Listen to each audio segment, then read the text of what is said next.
right. Hello, everyone, and welcome to the first and possibly only episode, depending on how this goes, of Dialogue Tree. I am your host, Sacrabalic, your envoy of hope, and welcome to Dialogue Tree. Yay! We also, this is the best part, if you're coming in from Cold Topic, it's basically Cold Topic, except now it's just me. So it might be infinitely worse. Guy, I haven't seen your face in forever. It jump scared me. Welcome, Maid.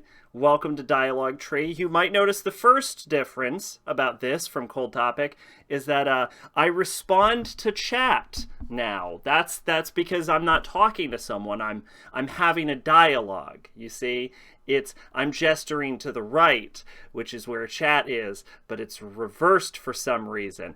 I don't know why. So over here, I'm gesturing to chat now.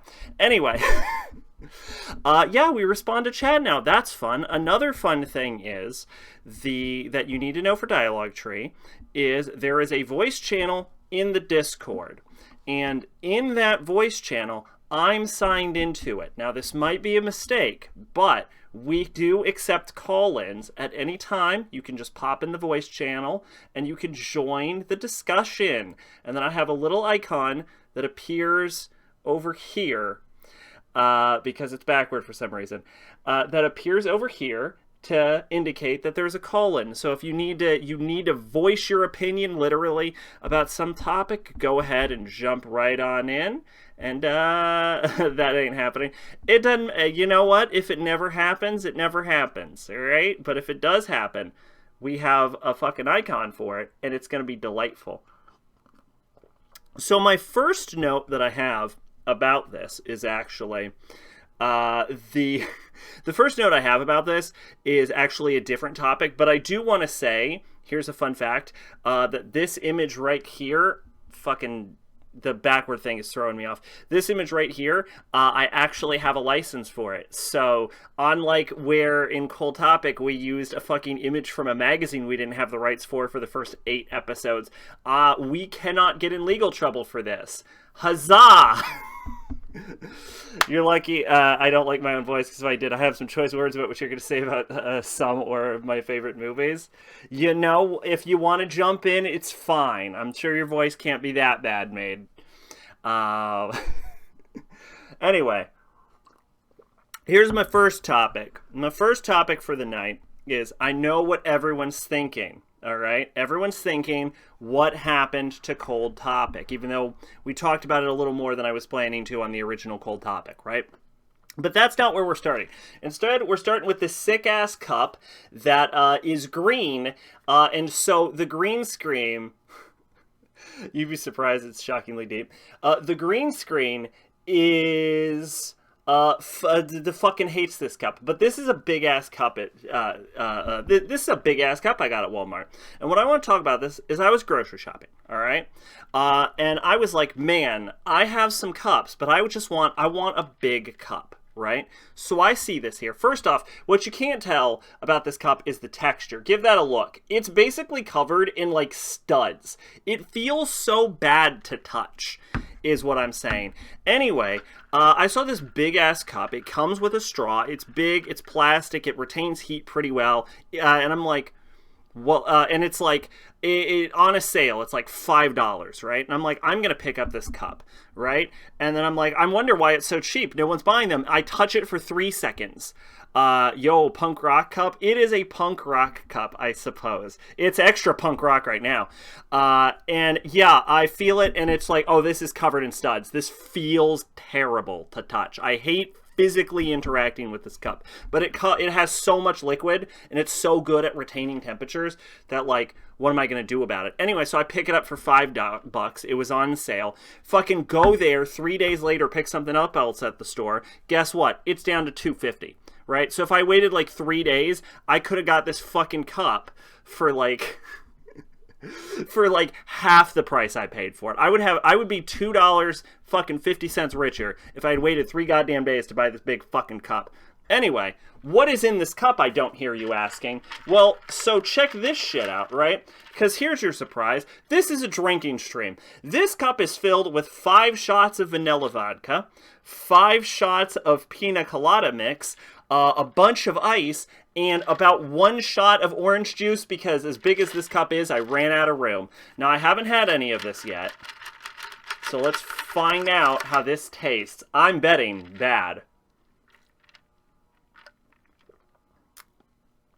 Oh.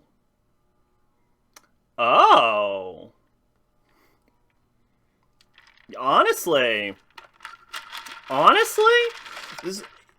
it doesn't need more vodka, is the thing. It's very thick. It's like milkshakey. Hold up. It mostly tastes like a pina colada, is the thing. It's very strong on the alcohol. Very strong alcohol-y flavor to it. But it's mostly pina colada. But the problem is, see, I noticed that the ingredients for the pina colada mix always showed more pina colada than it did, like, alcohol. So I was like, well, I'll go 50-50, because this is supposed to be a pretty heavy drink. But, yeah, the syrup for the pina colada is so fucking thick, is the thing, that it tastes like a pina colada, but it has, like, the consistency of a milkshake. It's also, despite all the ice in it, it's not very cold. Right? This would be better colder, is the thing.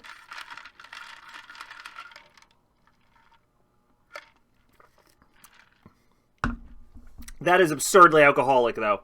Every time I take a sip, my body rejects it. It's like, stop drinking this. This is clearly poison. Anyway, there you go. That's the fucking cup that we're going to be drinking tonight. I'm going to sip at that. My brain is telling me I should sip at that. It must taste like shit if he's putting ice in it. Another podcast I watched. Well, it's like a pina colada. Like, it's a very fruity drink. Like vanilla, orange, pineapple, coconut. If you don't put fucking ice in that, I don't know what you're doing. Like, that is an ice beverage, what I've just described. There is no way you wouldn't put ice in that. Anyway, new podcast. Welcome. One thing we need to get rid of this call icon. No one is calling in right now. One thing I'm thinking about, tell me what you think. Maybe we'll have chat to the side. I was thinking about that, and I was going to do it, and then I just didn't. So I think maybe in next episode we'll have chat show up on screen. I think that'll add an extra layer to it. I think that'll be... I didn't want to, like, clutter up everything too much, but I think that'd be improvement. Anyway, what is this podcast about? Well, this is, of course, a multimedia podcast, just like Cold Topic, except for one of the rules that John and I established when we started Cold Topic was no politics, which is a rule I broke immediately. No religion, which we did a good job on, and no sports, right? Because those are the 3 things that if you talk about, you are guaranteed to get into a fight. There's politics, religion, sports, right? So we didn't really talk about any of that on Cold Topic. But there's no one I gotta make peace with right now. This is just me. This is a solo cast, baby. So we can get all up in all 3 of these businesses, all right? We are going to talk about goddamn anything we want on this podcast, and no one can fucking stop me, which is why we're going to start off with my first hot take. I believe that the state should support religion, and I believe that as a state, the U.S. should force everyone to convert to Buddhism, and if they fail to convert to Buddhism, we should have public executions. Because I believe in my Lord and Savior, Gautama Siddhartha, and in his immortal words, I am totally a god. This is not a made-up quote, and there shall be no gods before me. Life is awesome. Those are the quotes from Buddha, and as he said, we should kill everyone who isn't Buddhist, is totally a thing Buddha once said.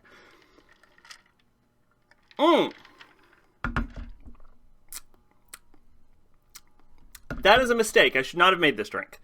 Why Buddhism? Because it's the best religion, alright? It's got a tree in it. It's got a scene where a guy's, like, whipping himself and is like, this is fucking stupid. I should stop doing this. It's got a man who gets all the bitches, all right? Fucking Siddhartha is like he is the alpha male, all right? Which is totally a real thing that was not at all disowned by the creator. He is the alpha male. He is a sigma male. He's both of those things. He's a fucking gamma delta male. And he got all the bitches. He's a high-valued male who, when he was a prince, got all of the high-valued women. Absolutely. That is why we have to convert to Buddhism. Oh, no, Sack, I think the best religion is no religion. Well, Buddha might agree with you on that. If this wasn't my crazy version of Buddhism where Buddha thinks he's a god. Heavenly. Fuck, there was a lot of alcohol in that. Holy shit, I am going to be goddamn plastered. I want you to know, I took all the safety precautions. Is I did eat a bunch of meat and, like, breading before this. So, theoretically, this shouldn't be hitting that hard. That's a lie. Actually, the one true religion is the Church of Subgenius. Please feel free to elaborate. But the point is, we are free to talk about whatever we want on this podcast. Have a little bit of a back and forth, me and chat, me and whoever calls in, about really any topic, all right? We'll go hot in this one. And the best part is, Twitch is a dying platform. I don't care if I get banned anymore. Will do. All right, let's check this out. Church of Subgenius is a parody religion that satirizes better-known belief systems. It teaches a complex philosophy that focuses on Junior Bob Dobbs, purportedly a salesman from the 1950s, who's revered as a prophet by the church. Subgenius leaders have developed detailed narratives about Dobbs and his relationship to various gods and conspiracies. Their central deity is Jehovah One, who is accompanied by other gods drawn from ancient myth and popular fiction. Subgenius literature describes a grand conspiracy that seeks to brainwash the world, oppress Dobbs' followers. In its narratives, the church presents a blend of cultural references in an elaborate remix of sources. This sounds like heresy and blasphemy, and the United States that only follows Buddhism should execute everyone who believes in it. That is my political belief as a representative of this podcast. I wish there was more ice, is the thing with this fucking thing, right? I just wish there was more ice. It's just, it's so thick and syrupy is the problem. There's if I ever make this again, this requires more ice, which is impossible, and less pina colada. But, Zach, they believe you should quit your job and slack off all day. You know what? Maybe we can put them in concentration camps, all right? Is that a good a good compromise? Concentration camps, all right? I think we can all get behind concentration camps. Okay? Nothing bad has ever happened in a concentration camp.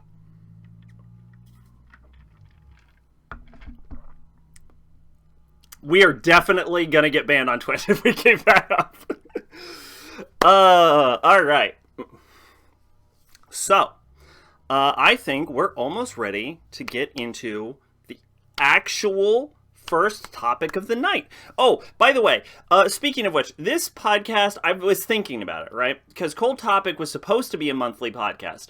We will get into it failing at doing that completely. We will get into that, do not worry. But it was supposed to be a monthly podcast. But the thing is, Cold Topic had like 2 people.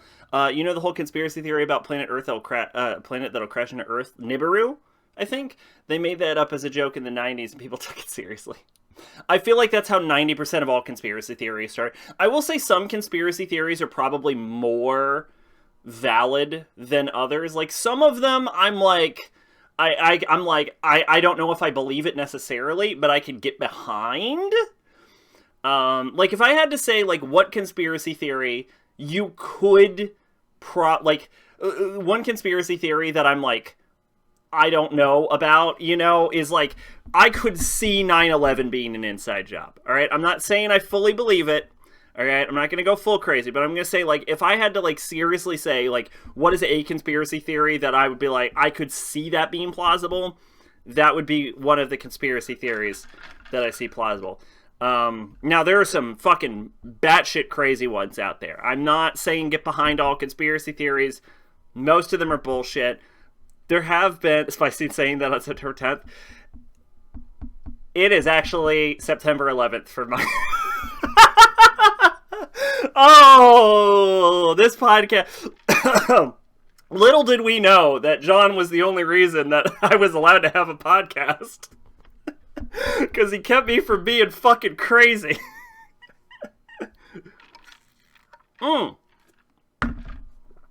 So much alcohol in that.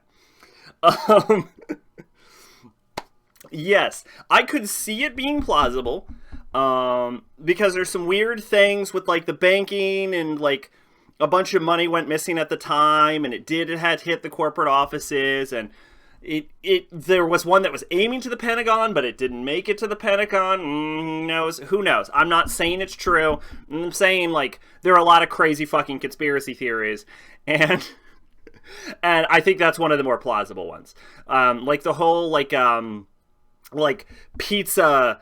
fucking Pizzagate, that shit's crazy. Faked moon landing is hilarious because, as has been pointed out by, like, actual, like, astronomers, it would be easier to have landed on the moon than have faked the moon landing at that point in time. Have you ever seen that scene from the Postal movie? I have not. And of course, there's, like, 1,000, like, conspiracies about Kennedy and shit and stuff like that. But we don't need to get into conspiracy theories because I'm not super well versed in them. You know what? I'm actually going to have trouble watching this clip, but sure, I'll fucking mute for like 3 seconds. Why not? Okay, now, I'm not going to say that he doesn't have a point. But I will say that I think saying, because the title's like, no heroes died in the World Trade Center, and like, a lot of fucking, like, I think there's a solid... Let's see, this is where we're getting controversial. This is the point of the podcast, all right? I can just go fucking off, and I can't drag anyone down with me. Is like...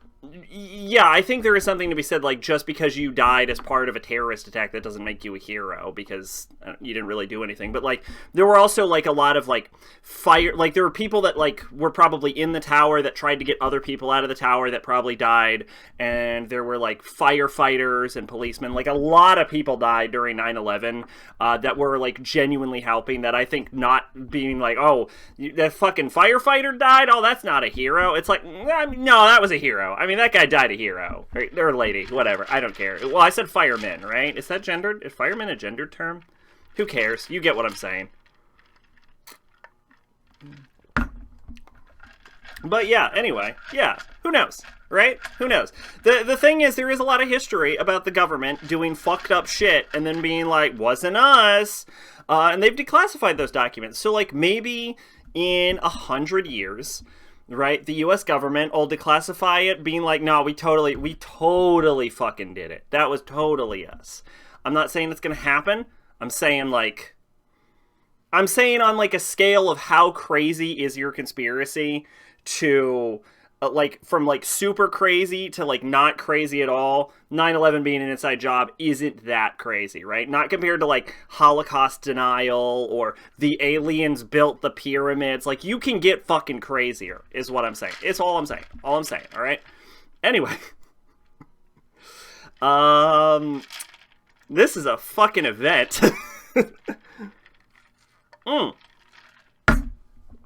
Alright, so that's what this podcast is about.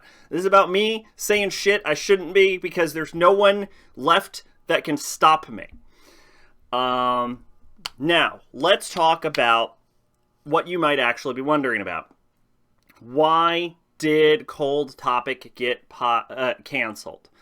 And so what we're going to talk about, the first thing we need to say, right, is that a lot of podcasts and a lot of shows have like a lot of issues behind the scene where like you'll be watching like the people on screen and you'll be like, oh, that looks so fun. They're having a great time. And then behind the scenes, it turns out they fucking hated each other.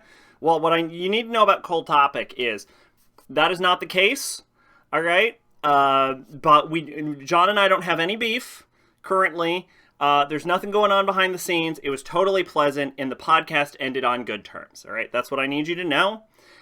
Is that there's no like dark secrets that you're being kept from. You basically know the idea. Everything was fine. It was just the podcast fell apart under its own weight because it had to because it got too fucking heavy. Is the basic idea, right? So there is no beef between John and I currently. Now, after this segment, we'll fucking see. But currently, there's no beef. So, our first topic is why Conquer the John is the worst goddamn podcast partner I've ever fucking had.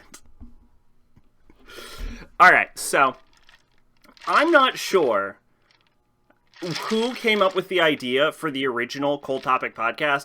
I guarantee you that I actually have that information.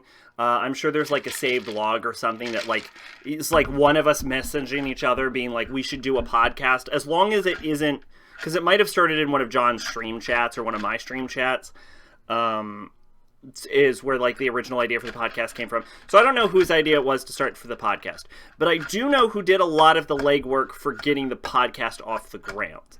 So the main thing about the Cold Topic podcast is that it's supposed to be a multimedia podcast, and we like jointly created the YouTube channel for it.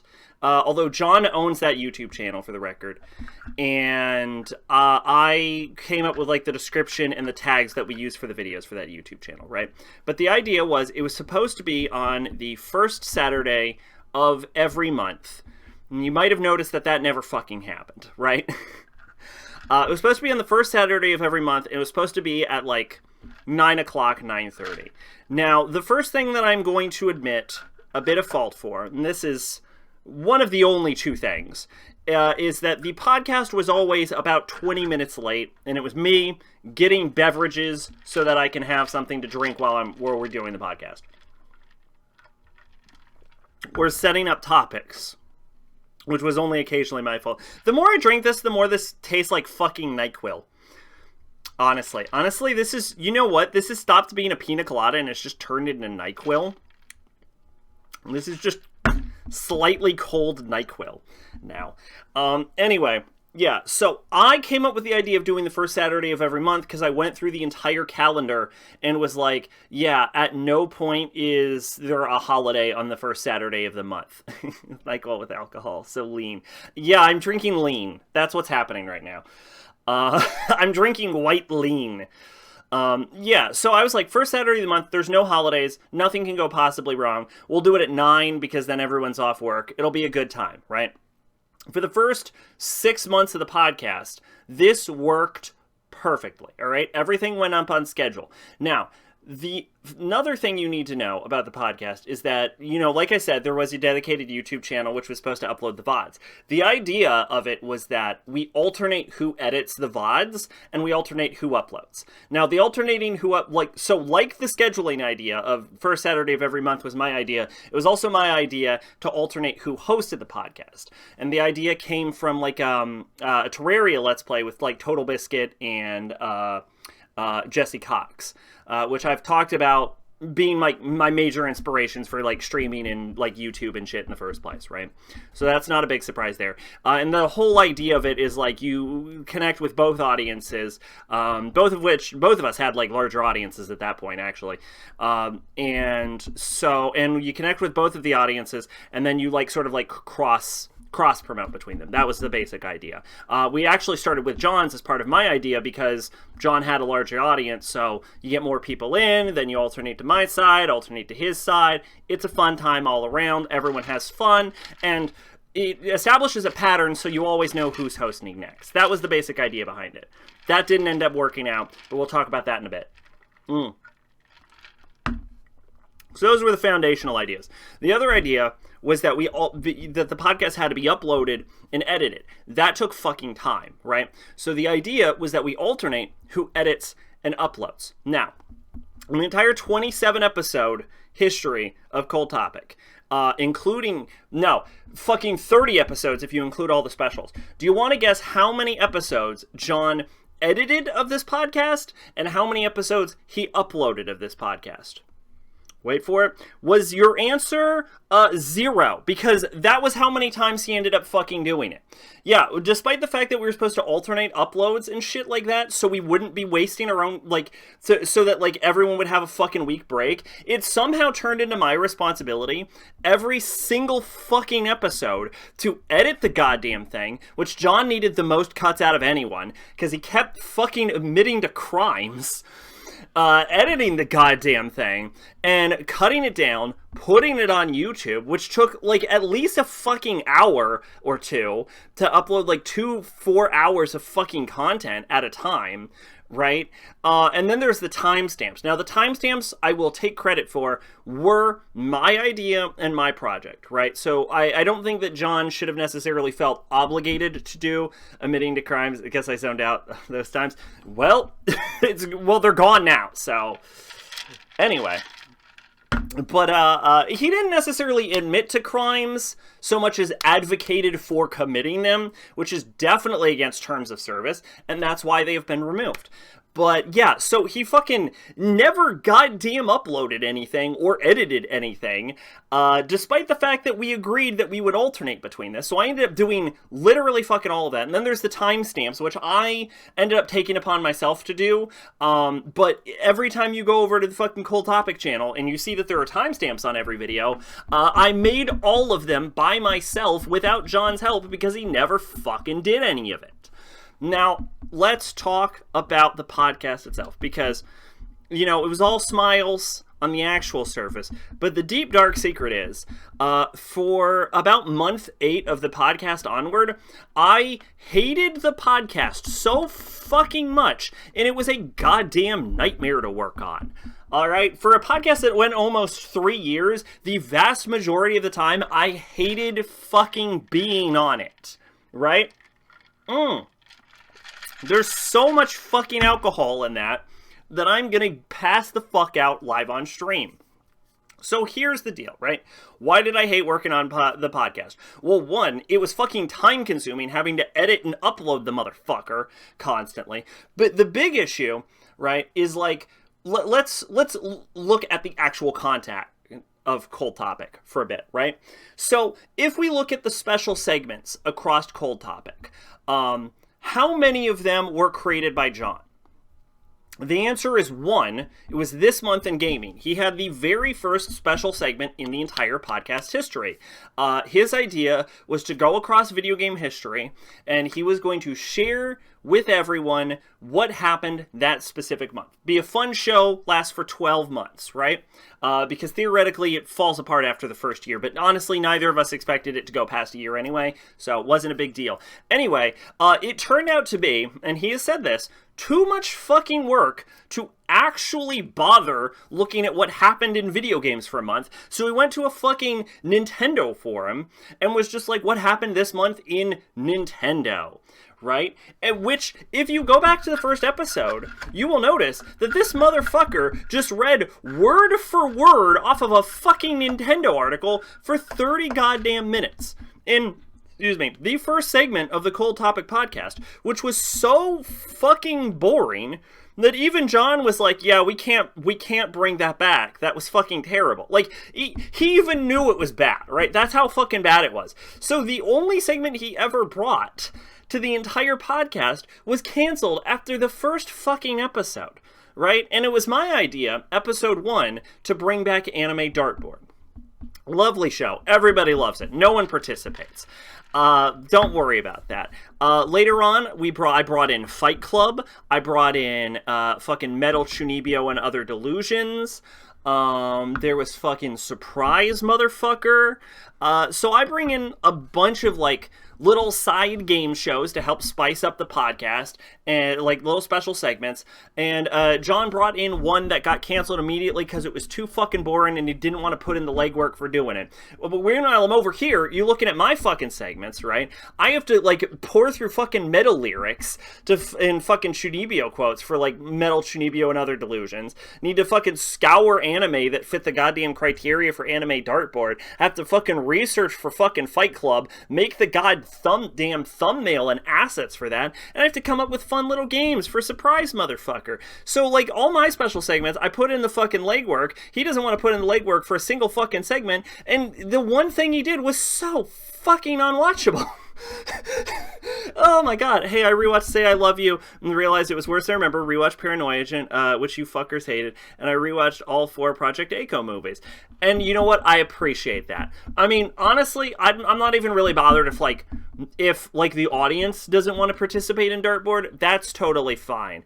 The big thing is like when John didn't participate in Anime Dartboard, right? So we have this special segment. It's a book club. It's never a surprise. It's always on the docket. It happened every single time. And this motherfucker would show up and be like, I didn't watch it. Or, yeah, I watched like 15 seconds of it and I got bored and I fucking left. And I'm like, we're entertainers, right? This is a fucking... No one is fucking going out there, right? Tell me this, man. Are you fucking sitting out there and being like, man, I sure hope these 2 fucking dipshits sit there and do nothing for 4 fucking hours? No. You want literally anything to happen. And so John comes in, having not watched the fucking anime, and gives me goddamn nothing to work with and nothing to jump off with, right? Came up with no special segments, and that does actually bring me to the point about, like, creating, like, assets for fucking Fight Club, because fucking Anime Dartboard had not Anime Dartboard, fucking Cold Topic had a bunch of assets, right? There's the fucking, like, the logo, because we ripped off a magazine for the first, like, several weeks, but, like, there was the logo, the fucking stream name assets, which came up after someone started talking shit in chat at one point, and then there's all of the assets for, like, all of the specials, like, someone had to, like, compile all of the fucking anime OVA themes, they had to get a tier maker list, they had to make a tier maker list with all of those fucking anime in it, and then there were the fucking Cold Topic Awards, someone had to create the fucking nominee cards. Guess who created the assets for Cold Topic? Me. And guess who created 100% of those assets? Still fucking me. John did not contribute to any of the asset creation in all of fucking Cold Topic. He didn't contribute to any of the special fucking segments in Cold Topic. He barely participated in fucking Anime Dartboard, which, like, 90% of his input for the anime he watched was, oh, I watched it so long ago, I can't fucking remember anything about it. Or he didn't fucking watch it.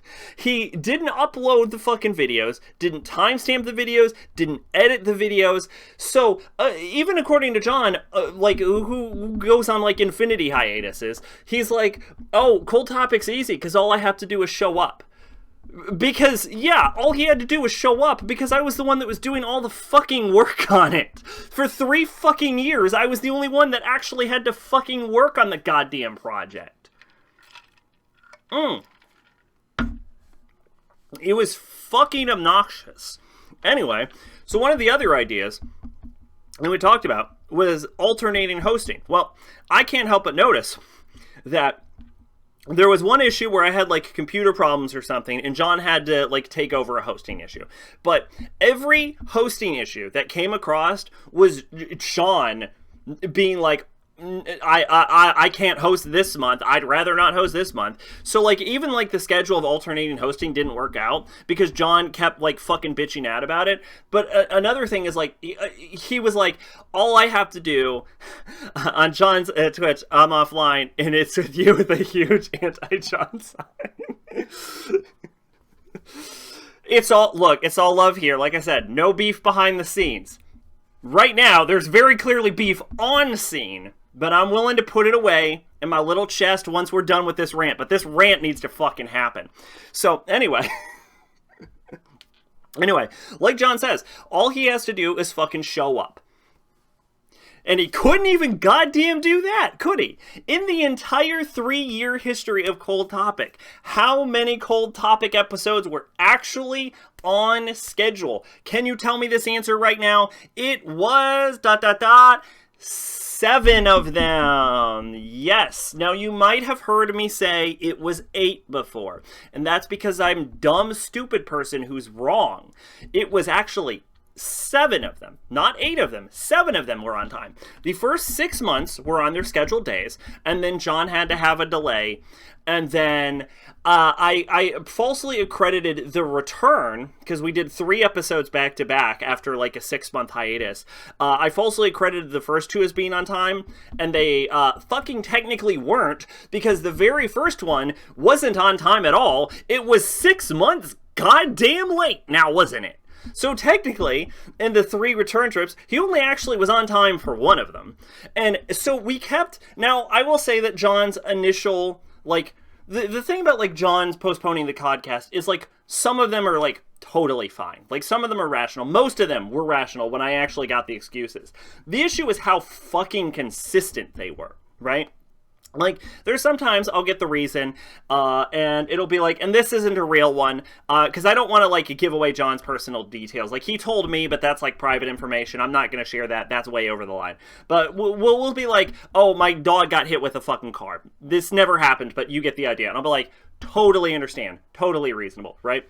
Well, the fact is, like, John's dog got hit with a car every week for the fucking 3 goddamn years, though, is the problem, right? Or it'll be like, oh, I have to work, and then sometimes the message is just like, oh, I don't feel like it, right? So he comes up with, like, excuses week after week after week, to the point where, like, even people in chat were like, Cold Topic has a fucking schedule, because of fucking course you don't know Cold Topic has a schedule. This fucking motherfucker right here kept fucking... I can't point properly. There we go. This motherfucker right here kept fucking delaying the podcast every goddamn week for like fucking 6 years straight. Some months got skipped, right? And like, what pissed me off wasn't even necessarily the delay in the podcast. You don't understand how fucking late this motherfucker delays the podcast, right? Like, when do you think a reasonable amount of time to let someone know that you're not going to be able to make an appointment is? When do you think a reasonable amount of time for that is? Like, week in advance, fucking 5 days in advance, 3 days in advance, the day before, maybe? No, I wouldn't find out that the podcast is getting postponed until an hour before the podcast. That's how fucking late this man waited, all right? It would be like 1 hour. And he did it so consistently, week after week, month after month, to the point where the podcast was never on schedule, where I would have to, like, sit around time, right? I couldn't fucking do anything because I might have a podcast, so I have to sit my fucking time aside to be like, okay, is the podcast happening today? I don't fucking know. We're 30 minutes away from the goddamn podcast, but who fucking knows? And that's assuming he even lets me know, because sometimes I'll be hitting up John, I'll be like, okay, it's fucking podcast time, where are you? And he's like, oh, I'm on the fucking restaurant right now. And I'm like, oh, thanks for letting me fucking know.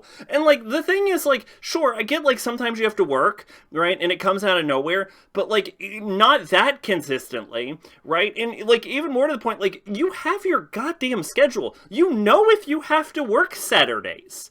You all right? You can't be fucking serious on this shit. Like, it happens to the point where it's like, I for a while I was convinced, like, okay, does he just not want to be in this fucking podcast? So I bring him up. I'm like, do you just not want to be in the podcast? What the fuck is happening? Right? And he's like, nah, we're doing the podcast. This shit's going forever. Is like, he always seems so enthused. So I'm like, okay, I guess we're still fucking doing it, despite the fact that he seems to use every possible excuse to get out of it.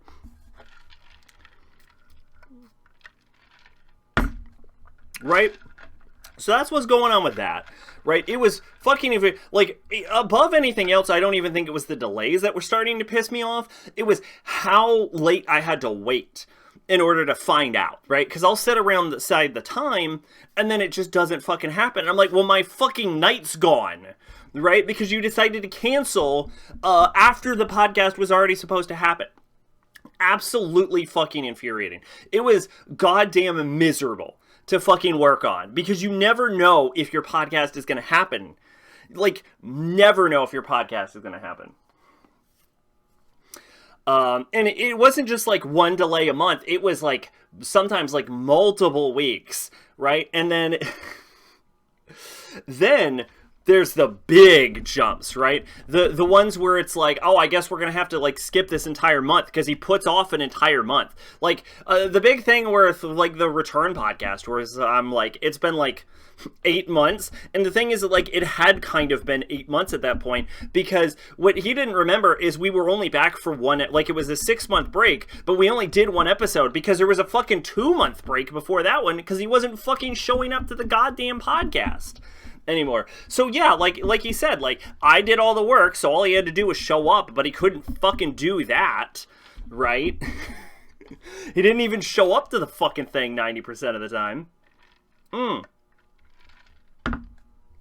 And, like, people got their shit going on, but, like, there's a certain point where you have to realize, like, I am affecting other people with my actions, right? So, like, one of the things I started bringing up when, like, peak podcast frustration was reaching was, like, hey, if we're not doing this podcast, I need Anime Dartboard back. This started coming up like towards like last year, where my anime channel started getting more serious, and I started like working on like consistent uploads for like Shouting Through the Chorus. And I'm like, hey, if this isn't gonna be a thing, I need Dartboard back. And he kept assuring me, don't worry, Sac. The podcast is going forever. It might just be a little delayed. And I'm like, I can't have it be delayed though. And he's like, don't worry, the podcast is still happening. And then the delays got fucking worse. Oh, then the delays got worse. So yeah, it was fucking nightmarish. Like the delays were goddamn infuriating. And then he went on his hiatus. And I messaged him, I'm like, hey, you're going on hiatus, right? You're not streaming anymore. So I guess Cold Topic's done with, right? I was fucking hoping. I was like, oh, Cold Topic's done. He's like, no, Sac. I know you need Anime Dartboard. He didn't say that part, but he knew. Because I mentioned it before. He's like, no, Sac. Anime Dartboard's still good, because all I need to do is show up to that. I don't have any work to do for that. I just have to show up for it, is what he told me. But maybe we'll have to delay it for like a month. So, he came back, right, with Road to 100 games. Now, we talked about that. I gave him shit for that. It's all friendly ribbing on that, right? I'm not offended about that. What I am fucking offended is after he comes back with Road to 100 games, and he's like, I'm going to play a bunch of fucking games. I'm like, so what's up with this fucking podcast? He was like, I don't know, fucking next month. He kept saying until we got to 6 months, and he quit doing Road to 100 games because he fucking started to get back on the train, then burned himself out before we could even start the fucking podcast again. Like I said in the final episode of Cold Topic, I reached like a fucking level of frustration where I'm just like I messaged him, I'm like, we're either doing podcast this fucking week or we're goddamn canceled, right? And he was like, well, then we're doing it this week. And I'm like, what the fuck? Like, blindsided me with that acceptance. But excuse me. Well, we're at it. Let's talk about podcast days, right? Because I said first Saturday of every month. Now, here's a thing that you might notice. That didn't fucking happen because he changed jobs like 5 times. Whatever, do what you got to do. I don't give a shit. So he wanted to change it to Sunday. And I'm like, that's not very convenient for me. But I fucking let it happen, right? And then he was like, also, can we do it earlier? And I'm like, I hate that, but sure. So we moved it to 8:30s on Sunday. Hey, how many times did we stream the podcast on 8:30s on Sunday? Oh, what was that? Fucking never? Yeah, that's right. Even when we moved the date to suit him so that he could show up more often, when I think I was like, hey, can we move the date or something so you'd show up more often? I think I like confronted him about this at one point. He was like, sure, yeah, we'll go 8:30 on Sunday. Never fucking showed up for it. Now, I have said so many times that I absolutely hate fucking streaming on Thursday. I even made a concession at one point. We will stream on Thursday. I hate it. I don't like doing it. I haven't liked doing it for years, but if it is required, we will stream on fucking Thursday. All right? We set dates that he specified. He gave the day. He gave the time, right? He's the one setting the schedule at this point, not even me. And he would still not show up to the days he created.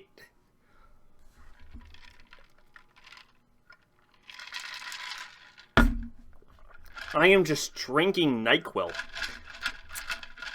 It's like getting worse as I'm drinking. Anyway, yeah, he wouldn't even show up to the days he fucking created. Like, so of course I was starting to get really pissed, and like we're still fucking dealing with the cancellation issues, right? So we hit into the fucking last month kind of thing, and we started up the podcast again, and like this was an issue. Like this started to piss me off like year one, and it just started getting worse and worse as time went on, which is like I said in the last podcast, like there was an instance where I'm like, I have to go to the bathroom, and John's like, well, I don't. I'll just sit here and entertain everyone. And I'm like, okay. And then we leave, and then he like cracks like half a joke, and then he just like gets onto his fucking phone. Right? And it had started to happen, like, we had a great back and forth at the beginning of the podcast. This is why I say the beginning of the podcast was generally fun, but it went to shit so fucking quickly.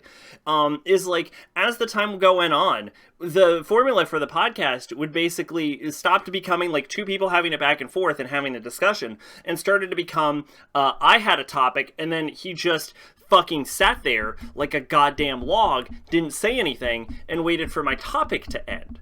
Right? It was, if anything, it was called Cold Topic because I was fucking bouncing off a corpse the whole fucking time.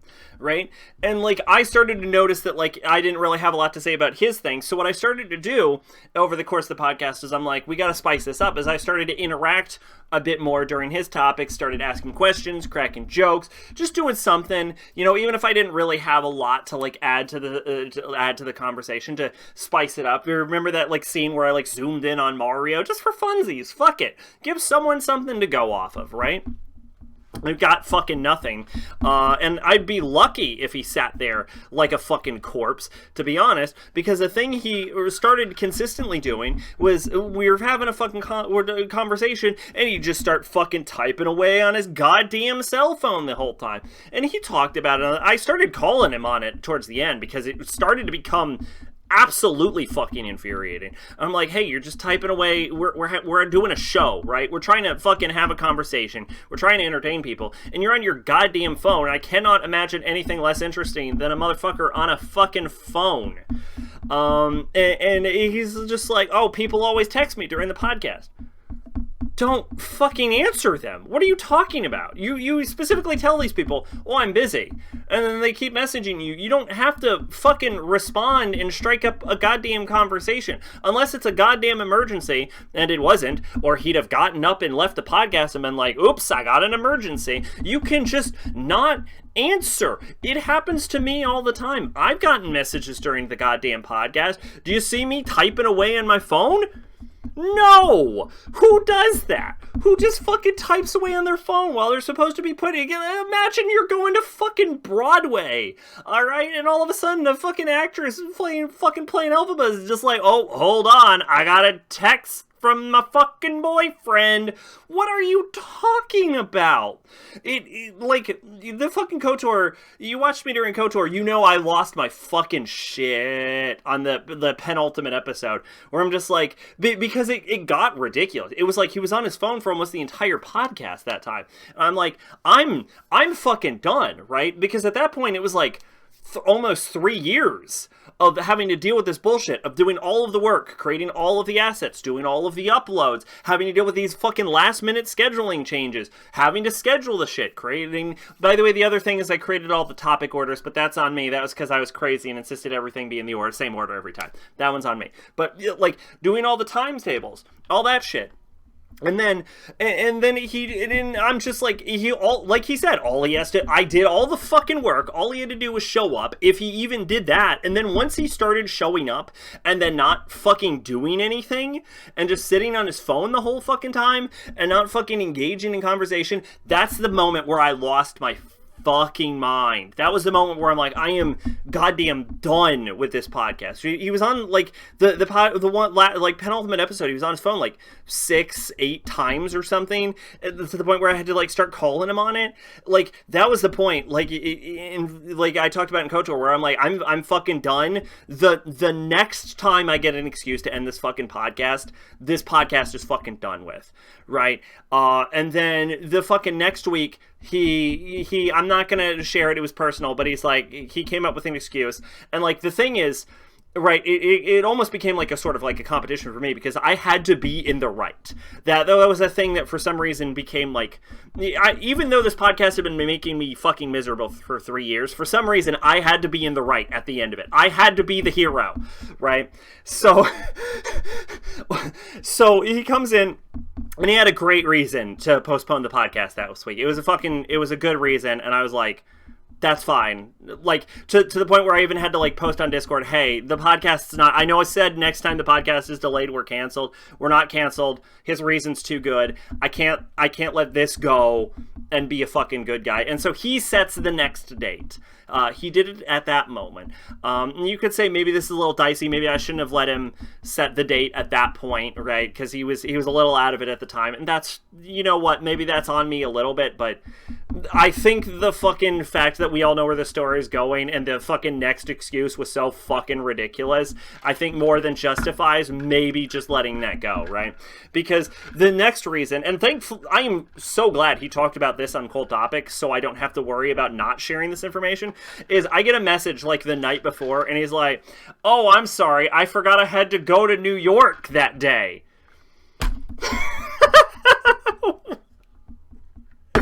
The date he set, he forgot he had to go to New York on that day. I don't, like, for 3 years of fucking turmoil, you didn't want to be another guy was kicked out because his girlfriend was pregnant deal. Yeah, that's a thing a famous fan did once. Yeah, I don't want to be that guy. I wanted to make sure that when the podcast is canceled, I wasn't that guy. I was 100% in the right. And thankfully, the next excuse was, oh, forgot I had to go to New York.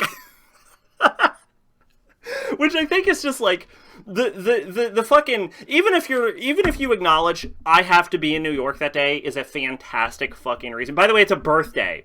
Was what he shared. He didn't tell me that it was a birthday at the time, but he said it on the podcast that it was his niece's birthday. It's a good reason, except for when you remember that he set the date and that birthdays happen, the same day every fucking year, which means not only should he have known when this fucking New York trip was going to happen, he would have known, theoretically, at maximum, a year in advance. And I think, like, just the statement, I have to go to New York tomorrow, is so fucking ludicrous that it perfectly, like, encapsulates all of the issues I had working on Cold Topic. Like, it wasn't even just like I had to do all of the work and he didn't, like, even when he showed up, he still wasn't doing any of the work really. And he couldn't show up. It was just like even if you acknowledge that it's a good reason that someone can't show up to the podcast at AFB New York, that's fine. That's fair reason, right? The fact that, like, there was so little consideration to me, to the podcast, that he was setting the dates for, that the thought of having to go to a different fucking state didn't even come up, I think perfectly encapsulates all of the goddamn issues with Cold Topic. Like I said on the podcast, I wasn't even mad, right? Like, I was fucking livid when I was, like, talking about the phone thing on KOTOR. When I got that message, I just fucking laughed. I was just like, well, the podcast is definitely canceled, right? It is for sure canceled. Like, I was worried about being, like, I couldn't cancel it the previous time because I'd be the bad guy, but I will not be the bad guy if I have to tell a story where I'm like, this motherfucker had to go to New York. and he had theoretically a year to know about it. Oh boy. And that is the story of the Cold Topic podcast cancellation. Now I want to say, Conquer the John is the worst goddamn podcast partner you could ever imagine. It was a fucking terrible experience. 3 years I worked on Cold Topic were a fucking nightmare. I think a good content emerged from the podcast, and when he wasn't on his goddamn phone and there was actually some good back and forth, I think some good content came out of it, right? I think good was created from Cold Topic, but the process of being behind the scenes was a fucking nightmare. But I want to be clear. I want to reiterate, because I just spent about fucking 30 minutes shitting on the man. I do not have beef with John. We're cool behind the scenes, and I'm down for another collab anytime. Same thing I said with Cold Dog. I'm down. As long as John doesn't get bent out of shape for 30 minutes of shitting on him, even though I specifically, we're not even doing this behind his back. I told him, yo, it's going to be a solid hour or something of me just fucking raking you over the coals. As far as I know, unless this segment changes things, we're cool behind the scenes. I'm fine with John. I'm never getting into another fucking podcast with this man, though. Right? If we do another episode of Cold Topic, it's gonna be like a scarce thing where we just pop in and we just have a funzo episode and then we move on, right? But like, I cannot do anything consistent with this motherfucker. This is an infuriating process. Hello, Max here. Welcome to Dialogue Tree. It's exactly like the Cold Topic podcast, except for I respond to people during it. Also, I'm drinking a lot. This is just alcohol. This entire thing is alcohol. Anyway, that was why Cold Topic got canceled. Yeah. No hard feelings, John. I love you, best buddy. Yeah. All right, moving on. All right. By the way, how you doing, Mac Tier? I don't know if I said that. I'm drunk. I'm a little drunk. I'm a little fucking tipsy. We're going to move on to an actual, like, Cold Topic style fucking topic. We're going to talk about some actual media. Now, I know what everyone's thinking. All right, can't wait for that fucking Tears of the Kingdom review. I have not beat Tears of the Kingdom yet. You're going to have to wait till the next episode for Tears of the Kingdom. I wish I was drunk. It's just vodka. It's just vodka, baby. No, there's more than here than vodka. Honestly, it just tastes like NyQuil. Anyway, we're gonna move on to the first media topic, though. Now, yeah, I didn't finish Tears of the Kingdom. I'm very close to the end. I have all 5 sages. I have the Master Sword, and I'm on a quest I want to call like Crisis at Hyrule Castle or something. Everyone's like, also I have like all the hearts and all of the stamina wheels, and I've upgraded all of the sages, and I have all of the batteries. So, yeah, everyone's like being like, we saw Zelda and there's like a telescope or something. So that's where I am at. I'm assuming I'm very close to the end of the game. Anyway, first media topic then is, because I didn't beat any video games, we're going all the way to movies. It's gonna be a short. It's gonna be a short stream, honestly, and I'm fine with that. If anything, this is the best part of Dialogue Tree, is it doesn't take forever to get through. I watched Wonder Woman 1984. Now, you might have heard that this movie is fucking doo-doo poo-poo. And what I want you to know about it is that it's not good, but I think the tales of its... Yeah, I watched... So, yeah, you might have heard that this movie is, like, unwatchably terrible and, like, killed movies, and honestly, is it not good? No, it's not. It's a bad movie, right? But it's not, like, mind-numbingly terrible. I mean, there's, like, a lot of, like, plot inconsistencies, and, like, Wonder Woman's relationship with, like, Steve Trevor in this, like, being inhabiting the body of, like, some dude. Is it a little rapey? Yeah, it's a little rapey, but, like, name a superhero who hasn't committed rape on the silver screen. You can't. They've all done it, right? We all remember that famous fucking Green Lantern rape scene. It was in the movie, right? So, like, yeah. It does create a bit of a plot holes with, like, a bit of, like, the DC, like, universe, which is being thrown in the garbage can. So really, who gives a shit? And I love the idea that, like, her, like, dad, who appears out of nowhere, is just like, yeah, my dad taught me to be invisible once. And then, like, I know it's, like, just a setup to, like, turn the plane invisible, but I don't know why this, like, invisible plane issue keeps coming up when, like, Wonder Woman in the comics can just, like, fly. So just, like, excuse me, like, just let Wonder Woman fly, and then they do at the end of the movie. So I don't know. The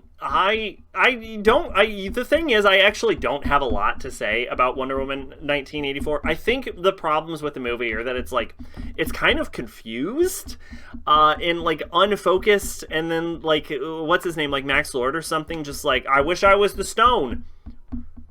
Why? Right? Like, why? What I do say though is I've seen people talk about the end of the movie being like a plot hole where it's like Wonder Woman convinced the entire like world to give up their wish, and there's got to be someone who's like, well, I'm dying of cancer. I don't want to. I don't want to give up my wish. But I think people missed the scene where it was shown that Wonder Woman could compel people with a lasso, and that she lassoed Max Lord. And then through Max Lord, and then like the screens were glowing gold. So I think the implication was that Wonder Woman at the end of the movie mind controlled everyone in the world to giving up their wish at the same time. Like I don't think it was like Wonder Woman so persuasive and heroic. I think she just mind controlled a planet. Which you could say is like fucking evil or whatever, but she saved the world, and you know what? Ends justify the means, I would say. Hope she washed her hands at the invisible sink. That is, I don't know if you're referencing this, that is actually a Robot Chicken joke. Where they fly by and like Wonder Woman's in like an invisible plane, and they're like, hey Wonder Woman, she's like, well, I'm actually in the bathroom in the invisible plane. And then she like goes to the front, and they're like, I can't help but notice you didn't wash your hands in the invisible sink. That's probably what you're referencing, but I just thought I would share in that if it wasn't. Yeah, Wonder Woman 1984. It's a fucking... It's not a good movie. It's kind of a confused mess. The fucking fight scene in the highway in like Egypt, although I think like comes out of nowhere, is actually pretty exciting. I kind of enjoyed it. It's a Family Guy skit. Is it? Is it a fan? I thought it was Robot Chicken. Maybe you're right. Okay, fair enough.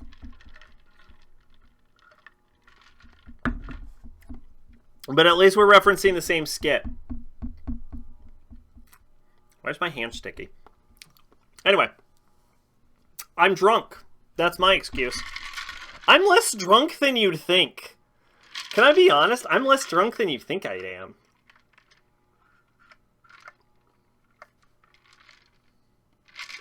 You think after all this I'd be more drunk, but no, I'm pretty okay. I say that, I'm gonna I'm gonna sit down and I'm gonna be like, boosh! It's just gonna like not, like maybe it's like a delayed thing. Maybe it's gonna knock my fucking pants off.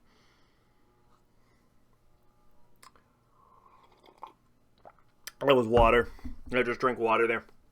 Anyway, it's not a good movie. I wouldn't recommend anyone watch this.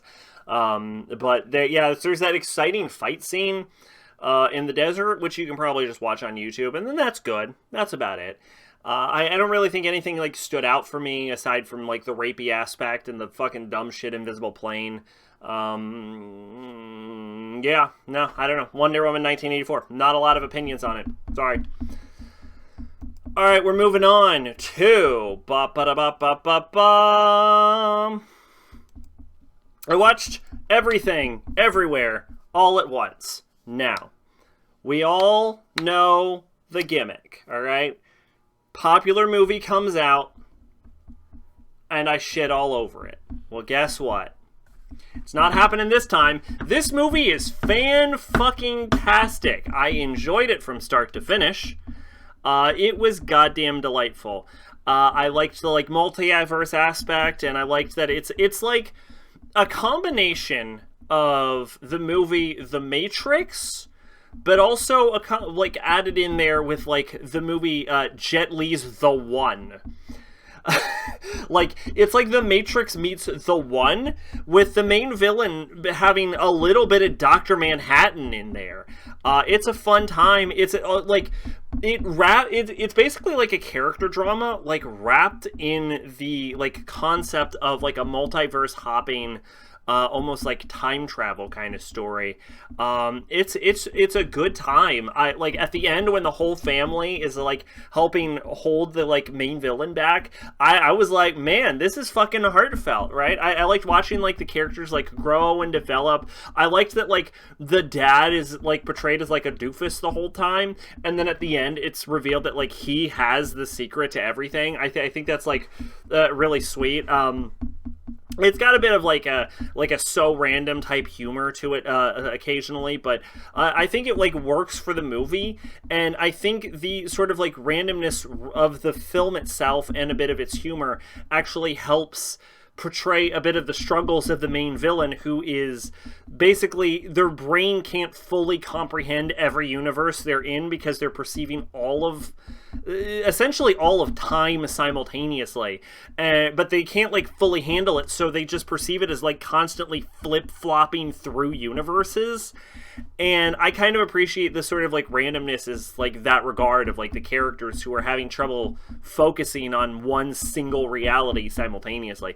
I think there's a lot to this movie. I think it's a good family drama. I think it's fun. There's exciting action scenes. It's just like a fucking, this movie deserved the praise it got. It's just a good film. Yeah, Everything Everywhere All at Once. If you haven't seen it, check it out. Fucking give it a watch. You know what I also... one thing I do want to talk about, this is a bit of a spoiler. I actually almost find it amusing that, like, a major plot point in this movie is the worry that the grandpa would be homophobic, and then at the end, the only one that was actually, like the grandpa just immediately accepted that the granddaughter was gay, but the mom was like, I don't know about you being gay, right? Like, I don't know. I thought that was kind of interesting. I don't really have much to say about that specific subject, but it is, you know, kind of worth noting.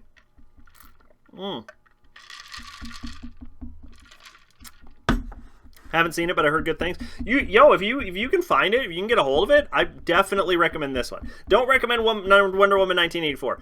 Definitely recommend Everything Everywhere All at Once, though. Solid film. All of these movies, by the way, are like almost 3 hours long. Can we briefly talk about that? I'm willing to like put this out. We'll be like, hey, we're done with that. But like, can we talk about movies being 3 hours? Because all of the movies, I have one more movie to talk about, and it's also almost 3 hours long.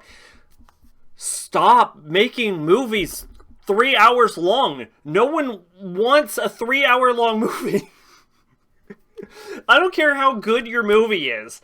I don't want to sit there for 3 goddamn hours. You know what I actually need to do is I need to move that up there. There we go. Yeah, I don't care how good your movie is. I don't want to sit there for 3 fucking hours. And all 3 of these movies are 3 goddamn hours long. Although I think the one most tolerable is Everything Everywhere All at Once because it's actually a good movie. All right. Oh, Max here. Another thing.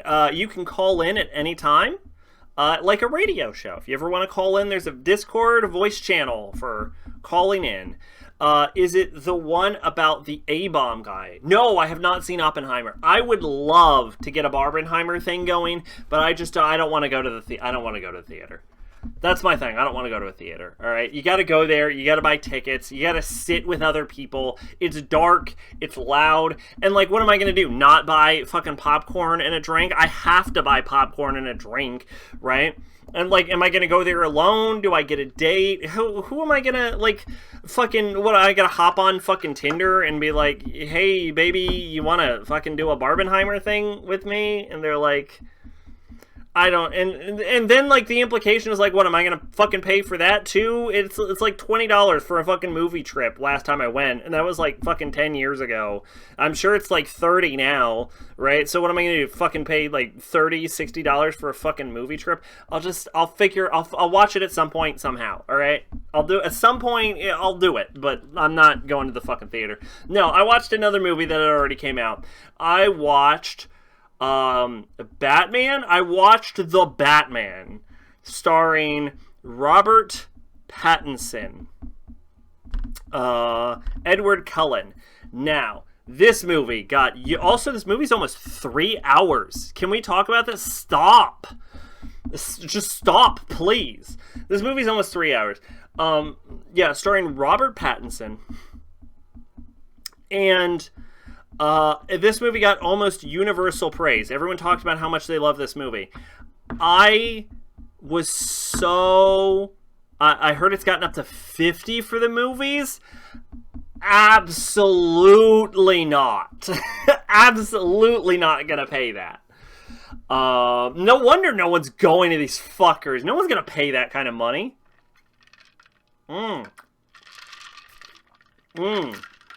Actually, you know what? Now that the ice is starting to melt, it's starting to water down the vodka and the pina colada.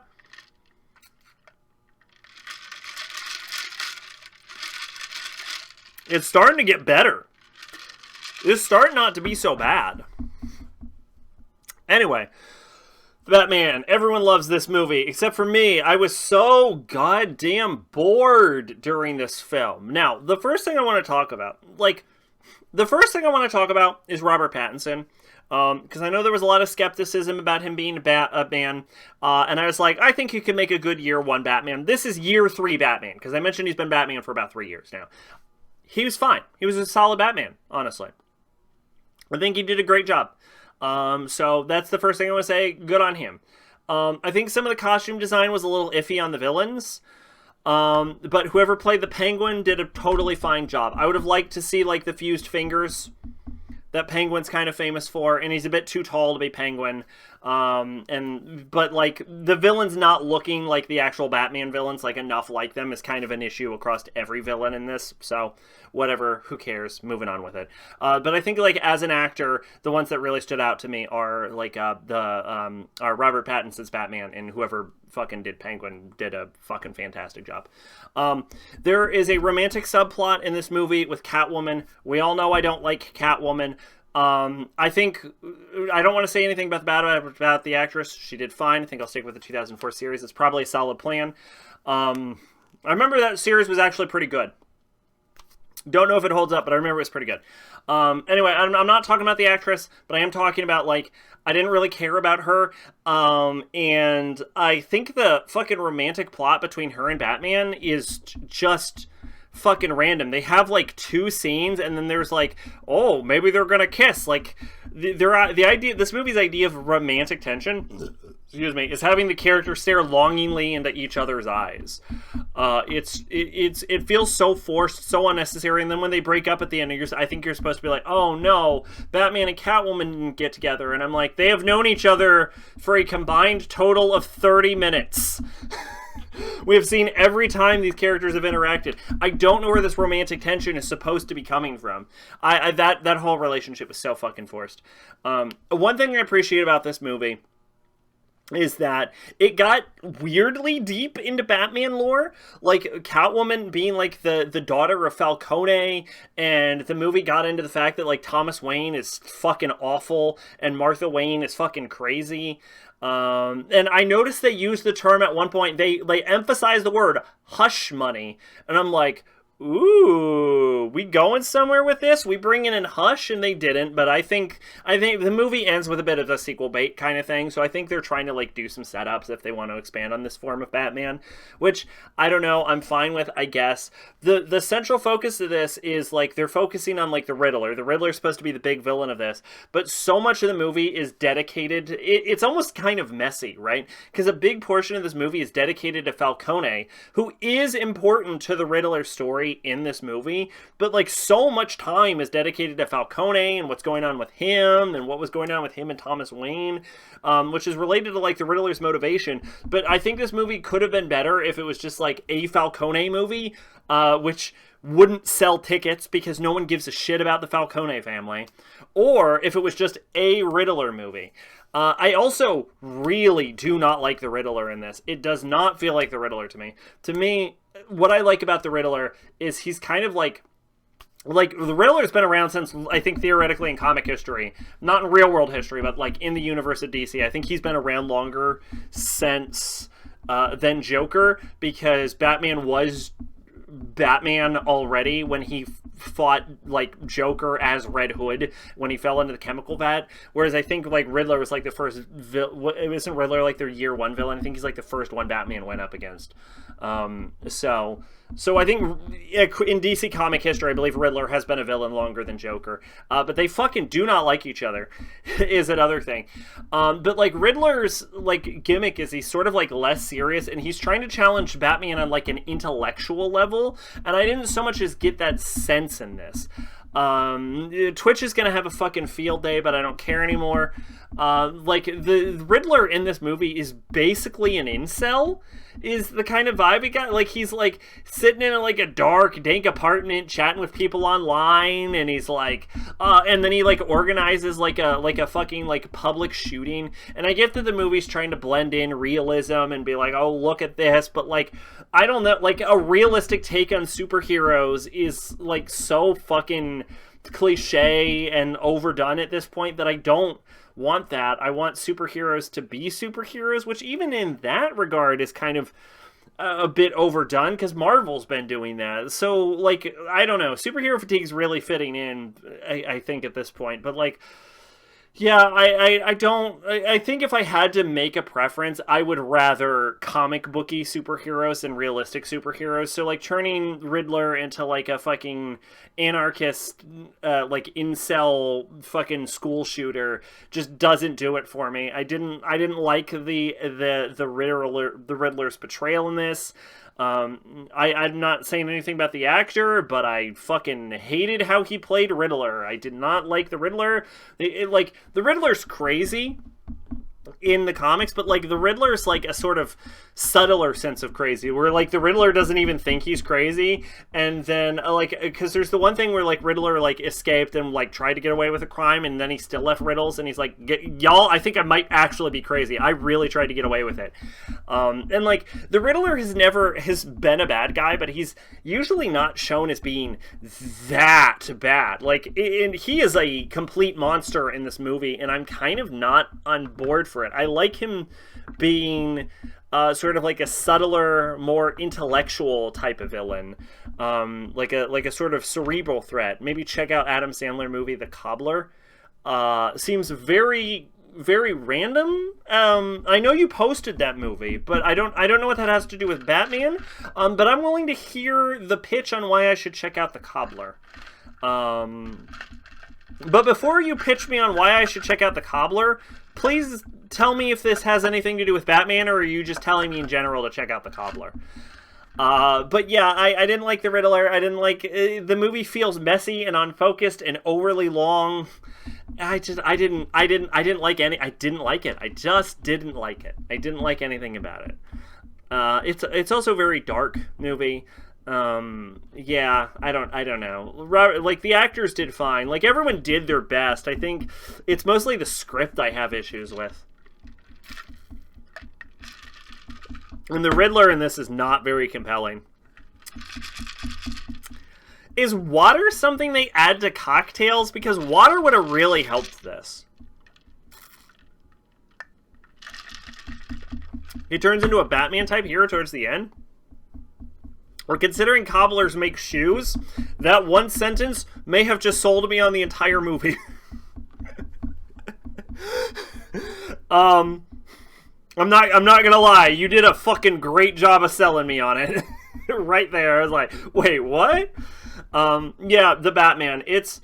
I'm glad people liked it. I didn't. How is this ahead of me?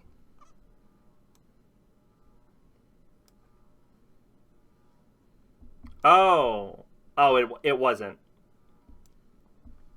Okay, I think we're done with Batman. All right, everyone.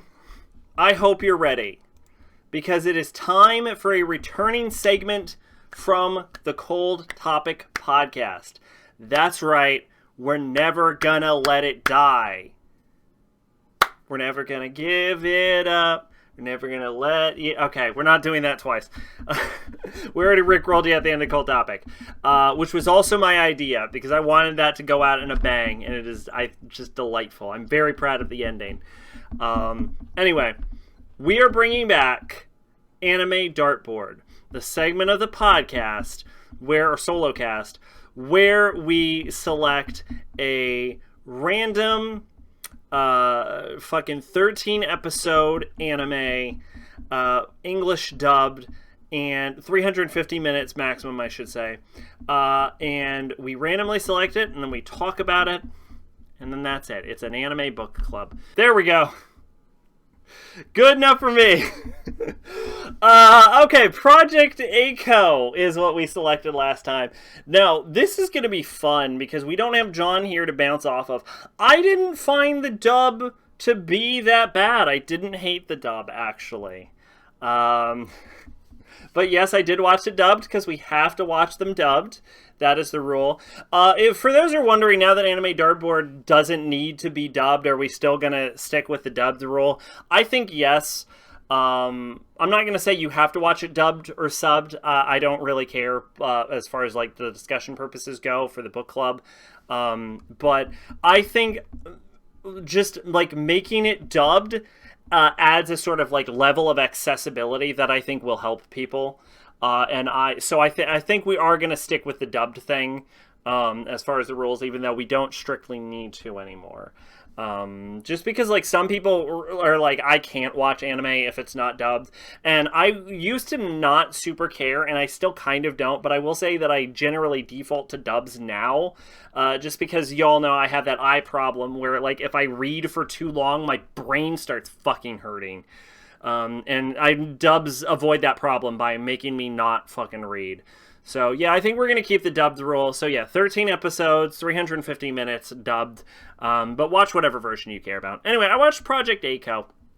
The first movie is the longest, and I would say it's also probably the most movie-like. Like, this feels like a movie, whereas I think the others sort of, like, feel like an OVA. I'm not going to summarize the plot because you were supposed to have already watched it. I don't hate it. The thing is, like, the big thing is, like, I find Seiko very annoying, and she's kind of, like, a major component of the movie. Aiko's fine. Biko's my favorite, because the other three are OVAs. That's fair. Yeah, Biko, I think, is kind of my favorite character in the movies. And, yeah, the thing is, I really don't have too much to say about it. Fun fact, this is the only one I think that shows tits. So that's fun, I guess. I think the animation of this movie is actually surprisingly well done, especially like the details where like Aiko's like running on the spaceship and shit's exploding. Like, I think there's a lot to appreciate. I do kind of like that all of the like aliens were like women at the end, and it's like foreshadowed when they jump into like the laundry chute. And it's all just like bras and panties. I think that's kind of amusing. The fights between Aiko and Biko I think are a bit overdone. Because they do like 3 of them, and I get the idea that like, oh, Biko won't give up, but that part of the movie does kind of drag a little bit, I will say. And yeah, like I said, I don't really have a lot to say about it. Good animation, so-so characters, and semi-amusing villains. I will say Project A-ko's animation was complemented by Osamu Tezuka. See, I know what I'm talking about, where I'm like, the animation is pretty good. Yeah, if I could say one thing, the animation is pretty fucking stellar in this one. It gets a lot weaker in the later OVAs, but we're not talking about that. That's not what the fucking Dart was it? It was this one. So yeah.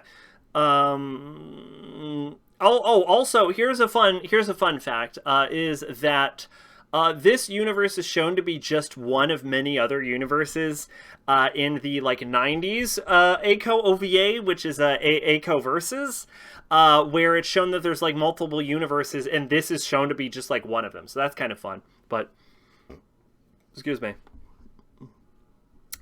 I had a point to be made, but I don't remember what it... Oh, yes. What sort of surprised me at the end... It works this time, but it doesn't work in OVA 4 when they try the same twist twice, is... that, because Aiko's so fucking bonkers powerful, and I'm pretty sure it is not explored in this movie at all. And I've heard that it's supposed to be because, like, Aiko is supposed to be, like, the daughter of, like, Superman and Wonder Woman. I'm not sure where that comes from. Maybe it comes from, like, a subbed sort of thing, or maybe it comes from that scene where you see both of them in, like, the second OVA, but I don't recall this being brought up at all, because you don't even see her parents in this movie at all. But I like that she has, like, superpowers and shit. And so the whole movie, you think that Aiko is gonna be, like, the alien princess. It comes from the ending of the movie. Does it? You do? Oh, I guess I missed it. My bad, I missed it. But so you like don't think that Aiko is gonna be like, you think Aiko is gonna be the like the alien princess, and then it's like, nope, it's Seiko, and you're like, what? And like they do a great job with it because Dee's like watching them both at the same time, and it's usually Aiko that hits him. But yeah, no, it's Seiko, and I think that's a fun plot twist. My only regret is that Seiko didn't get taken away by aliens, because she keeps appearing in the next few fucking OVAs. Maybe I'll need to recheck out the ending of this movie. Not that it matters, because I already made all the reviews. But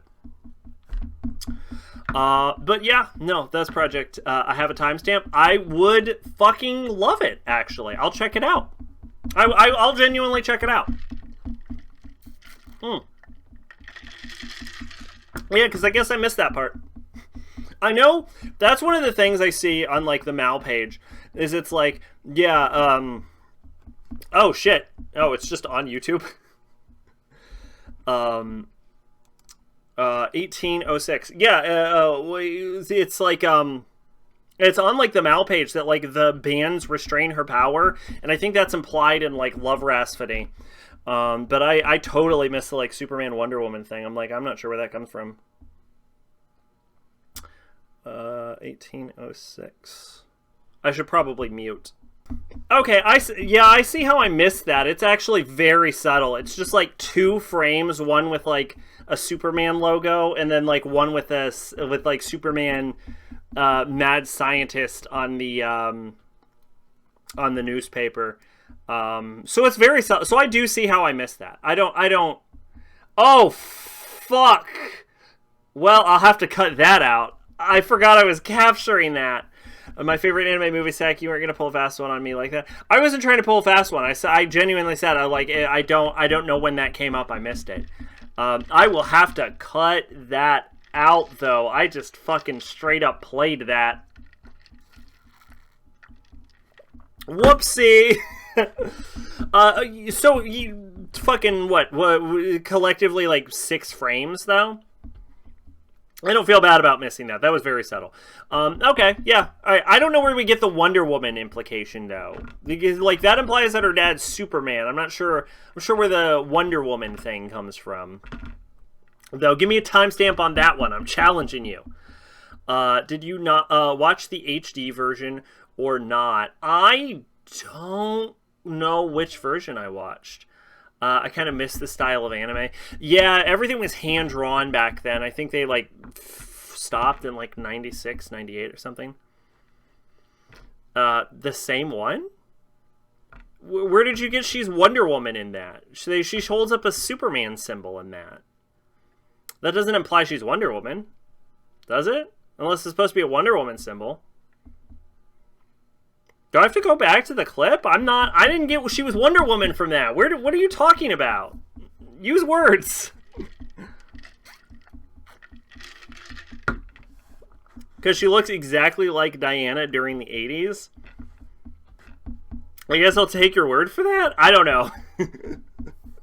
I need more. I need more evidence this is Wonder Woman. I'll give you her dad's clearly Superman, but I need more evidence. She's blonde, though, for some reason other than that. I need more evidence that that's supposed to be Wonder Woman. That's what I'm saying, all right? That's clear. I'll give you Superman, but I don't know about the Wonder Woman thing. I'm also not sure where the, like, bracelets restrain her power thing is. I think it's because she, like, seems stronger in Love Rasputin. Is the implication I got, but I don't know if it's like explicitly stated. I know that like Seiko brings up, hey, you're not wearing your bracelets, and she's like, well, it doesn't go with the outfit, but I don't know if it's like specifically stated to restrain her power, but it is listed in like the Mal thing, so maybe it's another scene that I just straight up missed. I'll acknowledge I'll miss some stuff. But overall, even like if her dad being Superman doesn't really like change the sort of like blasé feeling I got during the movie. I think a misconception that some people have about my rating score might be that like a 5 out of 10 isn't a negative score. It's very neutral, right? It's like I found this inoffensive. It's more like I didn't necessarily like connect or enjoy it, but I don't dislike the Aiko movie. It isn't the movie. What is this? That's the best I can do. I can't, like, zoom in any further. Aiko, 17, red, vital. What is this from? I slept through most of this podcast. That's fine. I don't care. Age 17, red hair, vital status 34, 24, 33. Aiko weighs 103 pounds, 5'5". She's actually slightly tall. That's cool. Strongest girl in the world. Okay, wow. Actually, that's... If Wonder Woman exists in this world... rather disorganized, untidy, tendency, lateness. She's very good natured, protective of her friends, great courage. She's usually dressed in a uniform, pleated skirt, sailor blouse. Wears 2 armlets, which help control her strength. Okay, what is this from? You were talking about Wonder Woman 84. I fell asleep and woke up to you talking about Dartboard. You missed me shitting on The Batman, starring Robert Pattinson, and talking about everything everywhere all at once, which I praised. There we go. That's what you missed. She wears 2 armlets, which help control power. The glimpse of her parents at the end of the film tells us where she gets her talents. They're Clark Kent, Superman, and Diana Prince, Wonder Woman. What is this from? Is there anything else in the other characters we need to know? If this movie gets anything, it's that Biko's fucking brilliant. Terminally soft blonde. What the fuck does that mean? And then the text just kind of fades. What's this from? Do you know what this is from? Project Aiko? That's how people are. It's either terrible or great. No in between. That's fair. But I am very in between on Aiko. Like, it was fine. It was a serviceable watch. If I had to watch it a second time, I would be able to watch it a second time. I wouldn't even be miserable. It definitely didn't, like, grab me. I didn't really feel connected to the characters. I did enjoy the animation, but it's just, it's a solid film. And I missed about 6 frames where they explain her dad is Superman. And I don't feel bad about that. I don't know how to explain it. You don't know how to explain what that was? Was it like an OVA? Was it like a companion piece they like aired with the film? Was it like a little like a booklet that comes with like the DVDs? Was it like part of like a manga adaptation? It had to be something. It's from this? Okay. What is this? What do we got? We're in the Aiko train. It's like a print thing. Okay. But it's official then, right? It's officially in canon?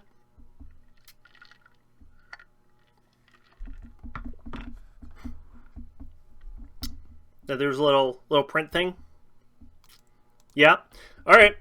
That's all So it's not my fault. So, okay. I'm going to defend myself here. I don't feel bad about missing what basically amounted to about 3 seconds of animation explaining that her dad is probably Superman, and not having a companion print thing with the film where it explains that the armlets control her power and that her mom is Wonder Woman. I don't feel bad about missing this. That is not my fault. I'd have to check, but I think the translation of the magazine print thing is on the Blu-ray. Do not own the Blu-ray. Okay, so as long as we're clear, it's serviceable. It's clearly for some people. Apparently, it's Maid's favorite anime movie. But there is a metric shit ton of archive stuff on that Blu-ray. But yeah, I don't know. I didn't super vibe with it. No hate though. No hate. Aiko's fine. So I think it's time to move on, because I don't think anyone else has anything to add to Aiko here. To finally select, for the first time in 2 months, excuse me, the new Dart. Excuse me. Shuffle. Shuffle. Shuffle.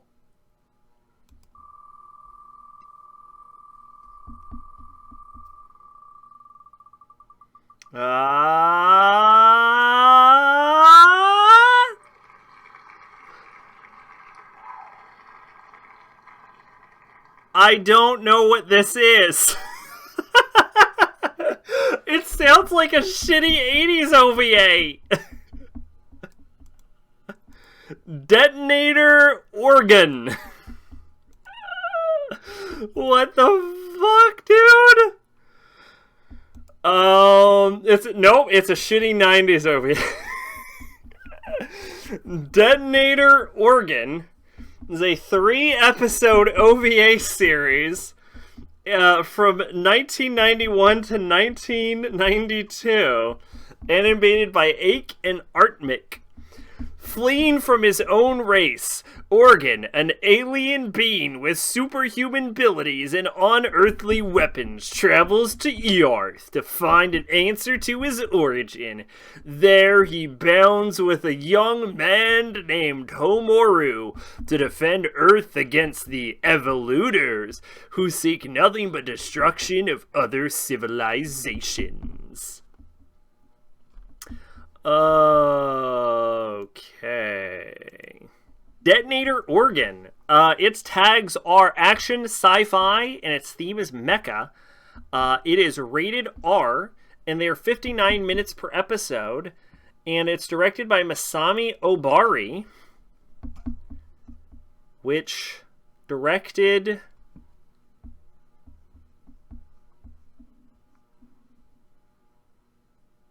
Keto Senshi Gundam. He did Witch from Mercury Season 2, Episode 8. So he's still in the industry. Look at him. Directed Bubblegum Crisis, Episode 5 and 6. Directed Pop King Epic Season 2, or Episode 2.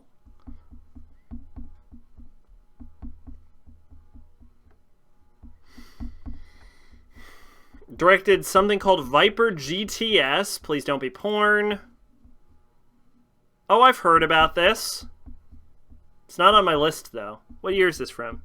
2002. That's probably why we haven't even read this. We'll get to that at some point, I'm sure.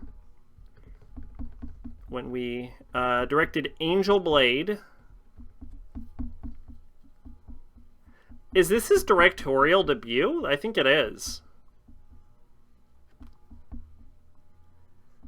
Angel Blade Punish. This. This man has directed nothing. Can we be clear about that?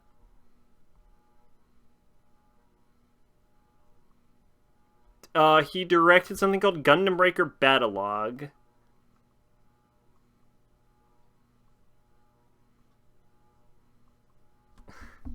Angel Blade is a hentai. Oh, is it? Oh, well, now I'm disappointed.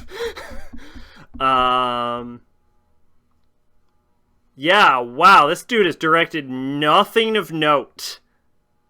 Okay, Detonator Organ. Normally I talk about why I wanted to watch something and how this came to my attention. My guess is it came out in 1991. So my guess is if no one in my friend section has seen this, and they have not, chances are this came up at one point during Sacking Mal Eternal, is my guess.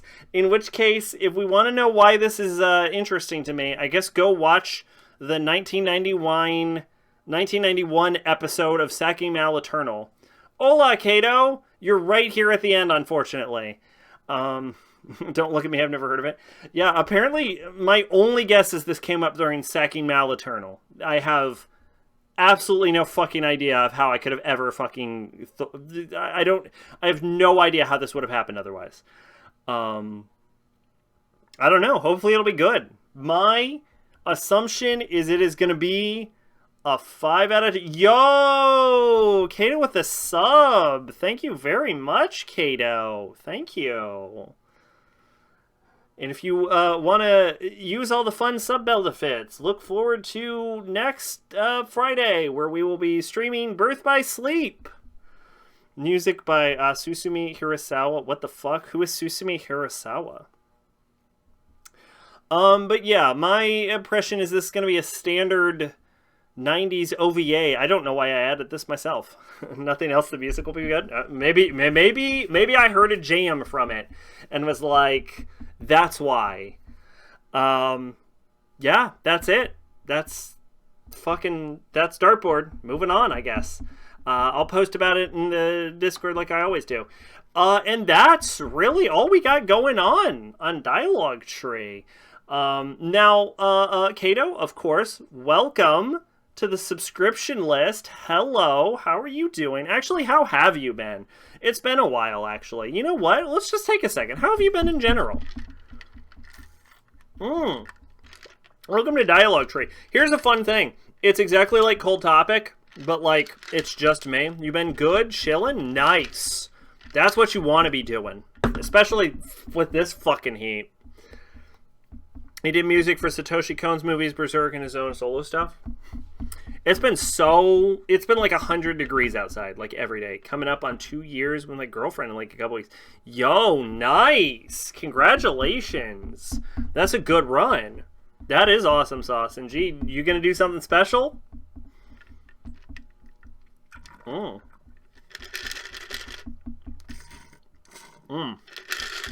Y'all, I think we're out of booze and I'm not drunk.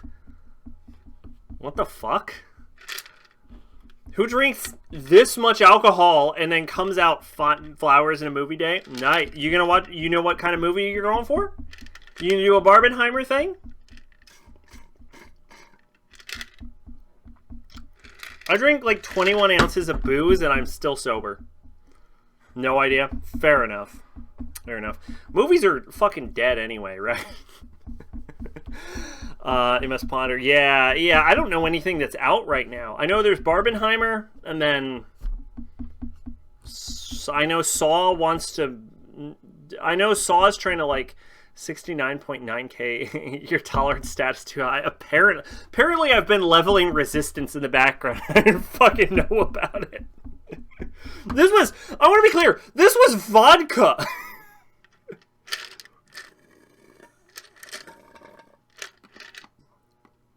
This was fucking 40 proof. Nope, that's wrong. 80 proof? This was 80 proof.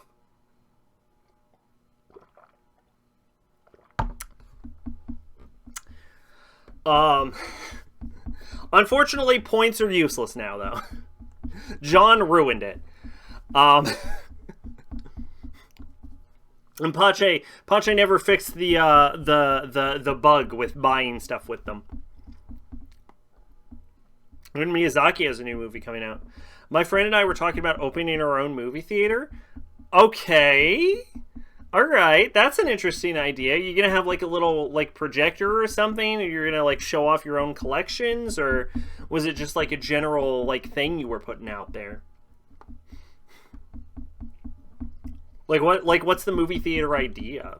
I could see that being fun, doing like little special features and stuff. You have a pretty large collection.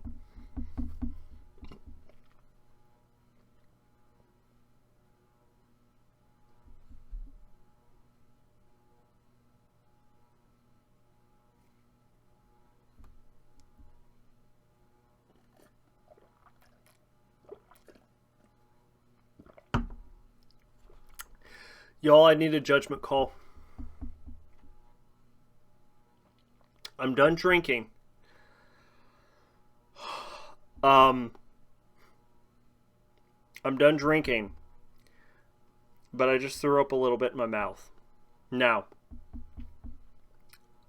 turn your yard into a drive-in theater. That's a pretty cool idea if you're allowed to do that in the area you live. Now, here, I'm serious here. I need a judgment call. I did just puke in my mouth. Now, according to Twitch terms of service, if you vomit, you're not allowed to stream because it violates terms of service on self-harm. But I don't feel that drunk. I don't feel at all drunk. So, here's my judgment call. Do I have to end the stream before I violate terms of service? Or could we keep going, just shooting the shit for a little bit? Because that was an unrelated vomit. That wasn't an alcohol vomit. That was a normal vomit.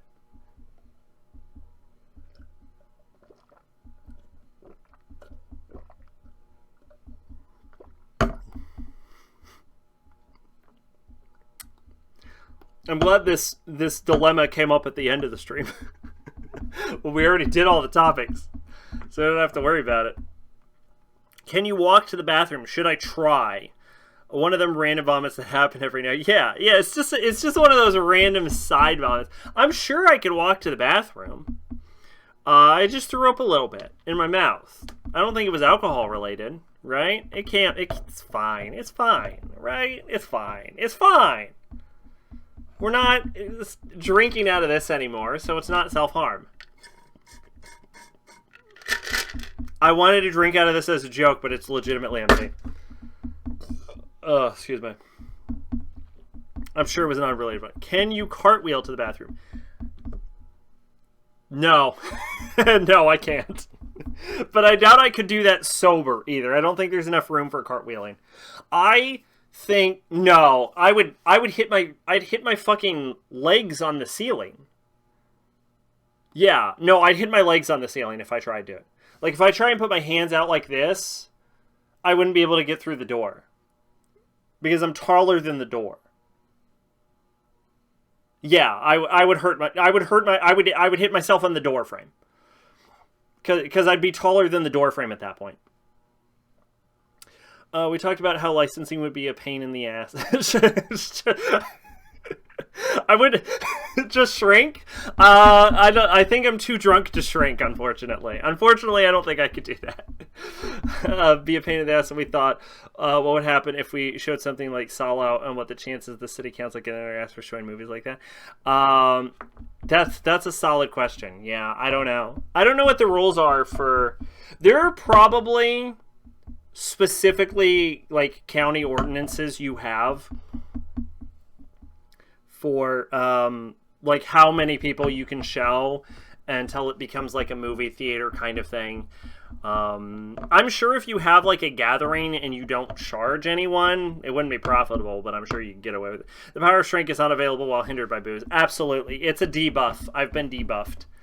I have a delayed reaction time, and I lose the ability to just decide to be shorter. The whole point would be movies you can't normally see at normal-ass theaters. Yes, you got to show Serbian film.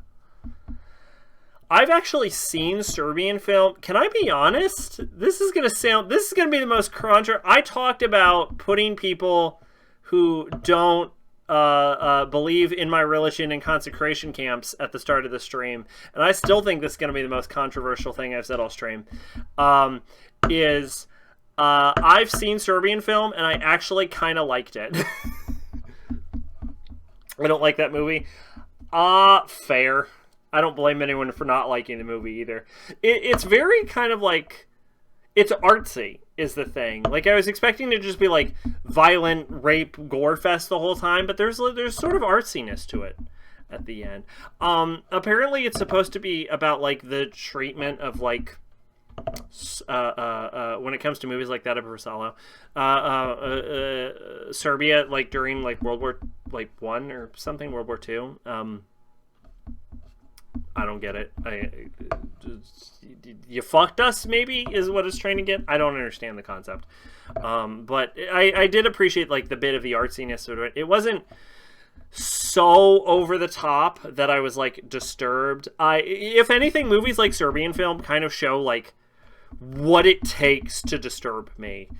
In fact, the level it takes to disturb me is almost disturbing in and of itself. My tolerance is like way the fuck up here. It's crazy. But yeah, I kind of like Serbian film. It was all right. It was fine. It was a bit artsy fartsy. I haven't seen Salo. Is Salo? What is Salo? Is Salo the Days of Sodom adaptation?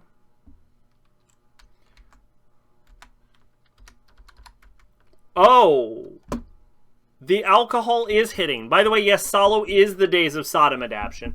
Salo is fucked up, especially since it's an adaptation of 120 Days of Sodom, but the movie does a good commentary on fascism. And like Sex said about Serbian film, it is artsy. Yeah. Yeah, I heard it's one of those like famously like dark fucked up movies. I thought it was just gonna be like nonstop gore, sex violence. You're like, oh, like the big thing about that movie is you hear about like the baby rape scene, and you're like, oh, but like if anything, the baby rape scene's almost understated. You know, this is gonna sound crazy. I think we could have gotten a little more baby rape. You know, I think it needed a little touch more baby rape. really hammer, really pound that point home, if you know what I'm saying. I watched like 10 minutes of Sallow unintentionally because my friend was screen sharing it on Discord. Is Sallow... I know Marquis de Sade never finished 120 Days of Solemn, which is the greatest tragedy literature has ever happened, probably. Honestly, the most fucked up part of Sallow is what you don't see, like the stories from the old prostitute sex shop. John's not here to keep me down anymore! There are no chains on this dog!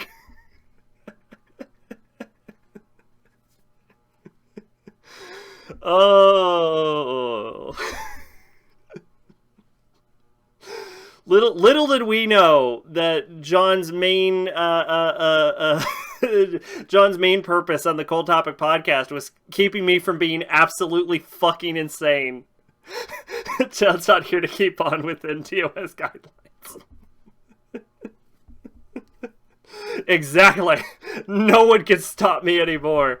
I think I've seen scenes from it. Isn't there like a scene where like someone like takes a shit and like the guys are like, hey, you know what? We should all eat shit. And then like the next meal, everyone's just eating poop, and like all the old guys are like, some fucking tasty poop right now.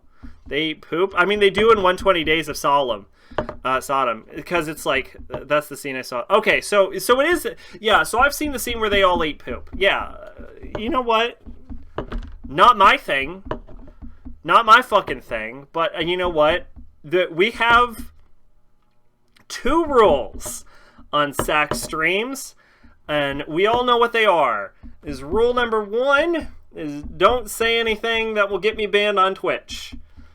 Because apparently, as this stream has shown, I'm perfectly capable of doing that by myself.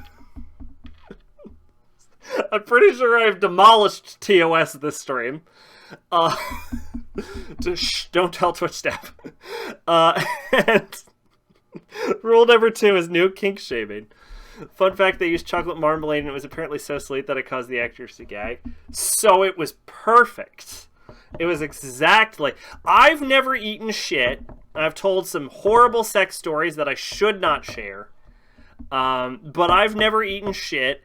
I wouldn't be capable of it. Poop is one of those things that, like, genuinely disgusts me. That and insects are, like, the 2 things where I could fucking not. Like, I don't care how horny I was, it would not happen.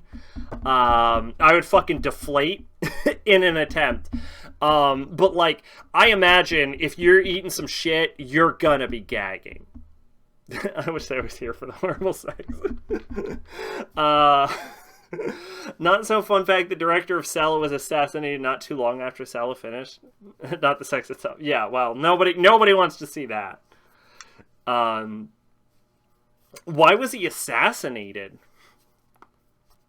But yeah, I would not be able to with poop. Like, I don't like...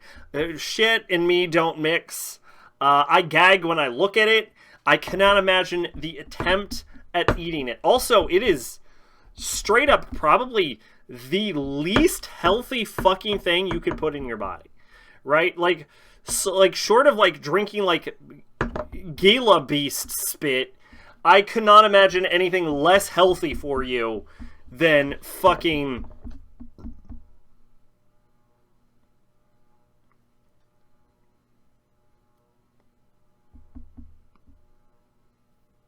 This is the stream.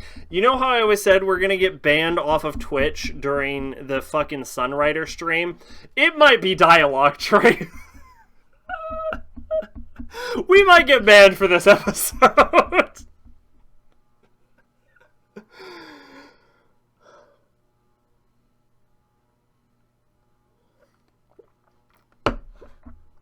If we get banned, you can all say you were here for the stream. where Sac drove the fucking car off the cliff.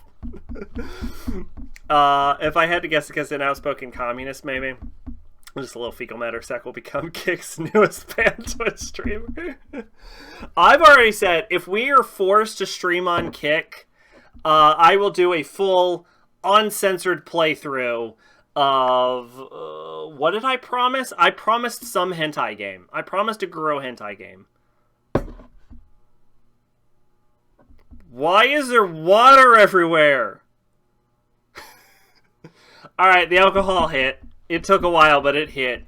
It's Song of Saya. Thank you. Probably because I have a cup full of water. I'm just waving around.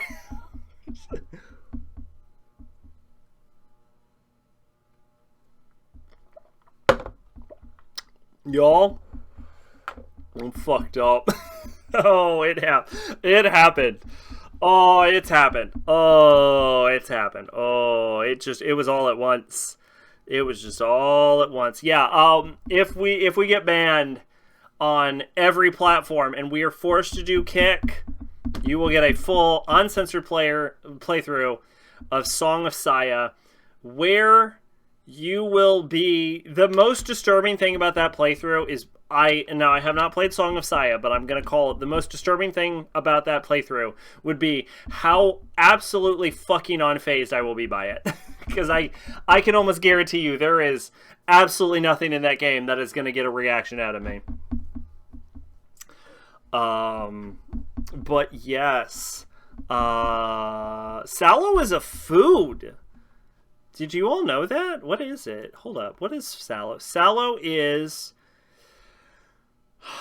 an Eastern European food consisting of slabs of pork, subcutaneous fat, with or without skin, and with or without layers of meat. It's just pig fat? Why would you just eat pig fat? That's disgusting. People fucking call Americans fucking gross, but apparently over in fucking Russia they just eat pig fat. Okay then. As much as I'd love to see you play Song of Saya, please don't make me become a Kick watcher. It's okay. If we get banned on Twitch, we're gonna go to YouTube first. And YouTube is a little more forgiving with its ban system, I think. I'm sure YouTube will let me get away with streaming Sunrider, even if Twitch doesn't. Honestly, if y'all can keep your fucking mouth shut, we'll probably get away with streaming Sunrider too. I'm sure we'll be fine. The thing is that Twitch terms of service only apply if you get caught and are not a woman.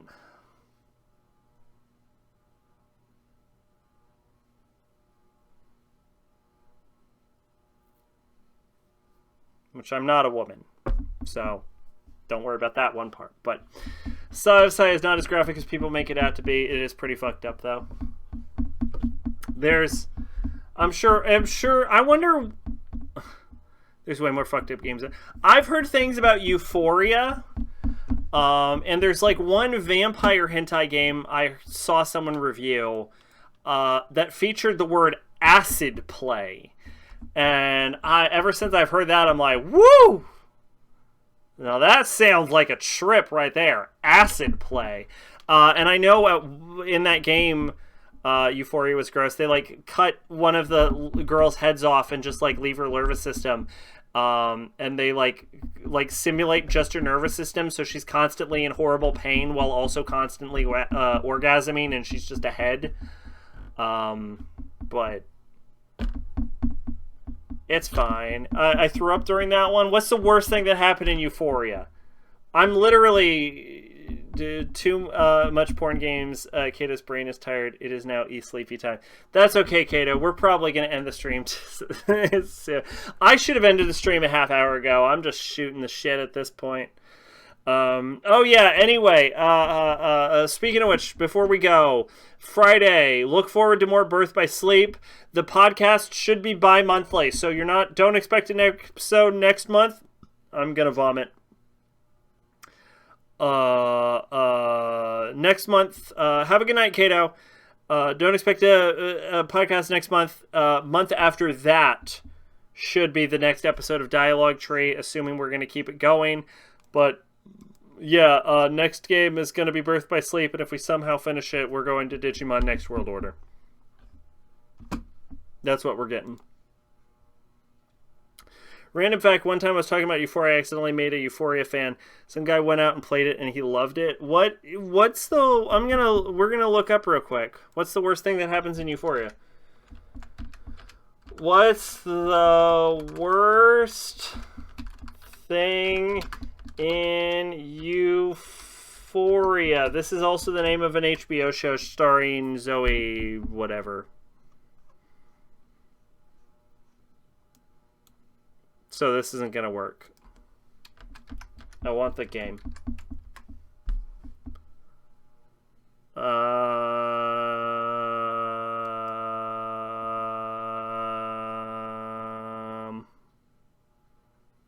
Girl gets wired to a car battery as a giant vibrator? That's fucking nothing! That's nothing! I want worse than that. That's yeah, so the problem is there's also piss and shit. Who hasn't pissed and shit before?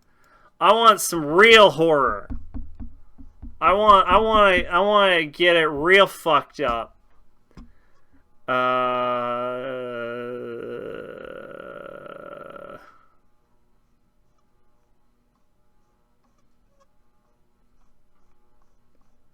There's a review that I'm scrolling through, but I'm actually legitimately too drunk to read it.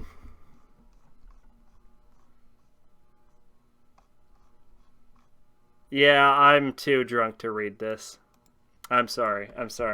We're probably are going to have to end the... I'm grossed out. I am selectively grossed out by things. I have a very high tolerance for, like I said, it's like poop and bugs. And mostly it's just bugs. Also, I don't like touching things. Also, I don't like touching most people.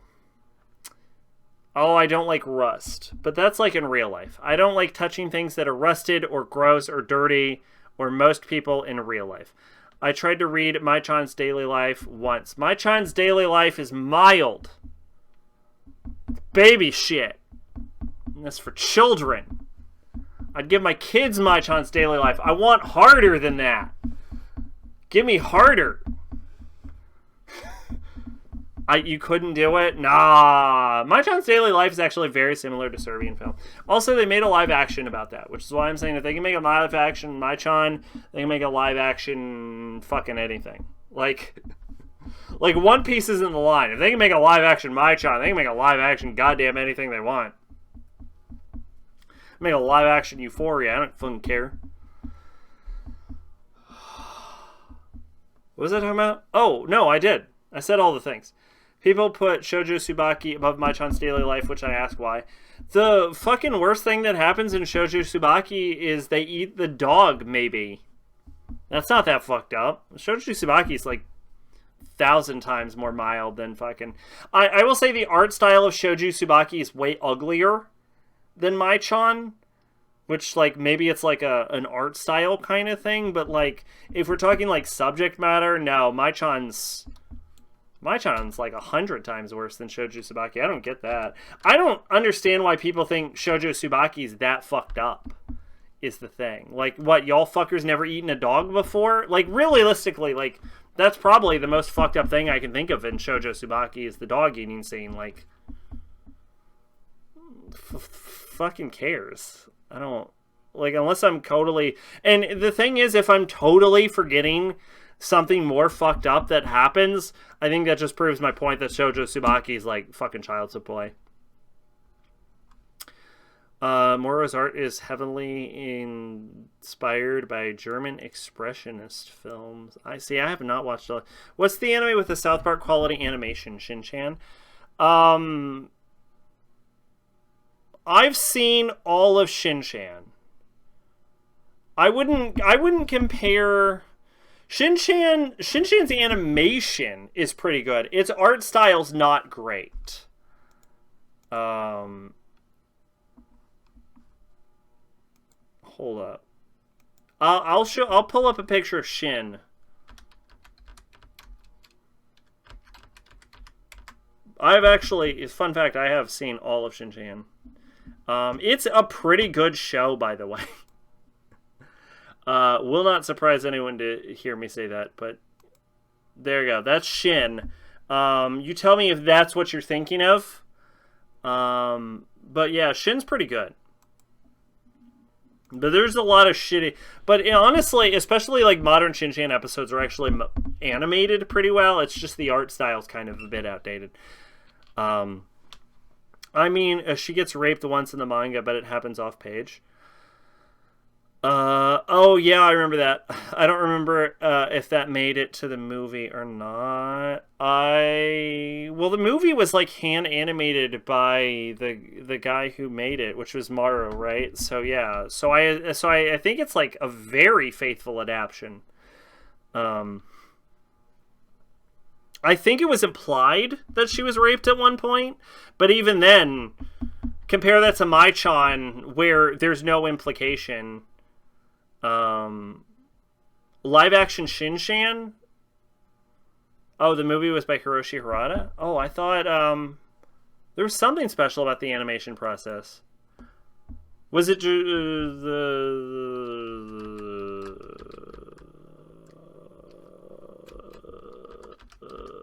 my brain stopped. Soju Tsubaki was screened unedited in 1994. There was something special about it. Hiroshi Harada did it all by himself. That's what I was thinking of. Oh, I thought it was the original creator did it all by himself. So some fucking rando did it all by himself? That's crazy.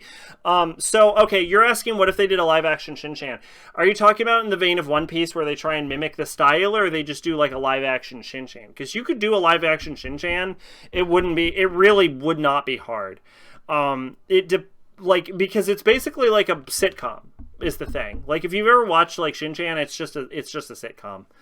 It's just like an animated sitcom. It would be very easy to get across.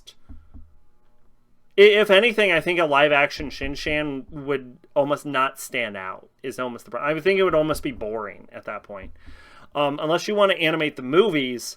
In which case, you'd have to animate one of the more later movies, because you can't animate like the first 7 movies. It would be a problem. It would. So those first 7 movies are like very homophobic.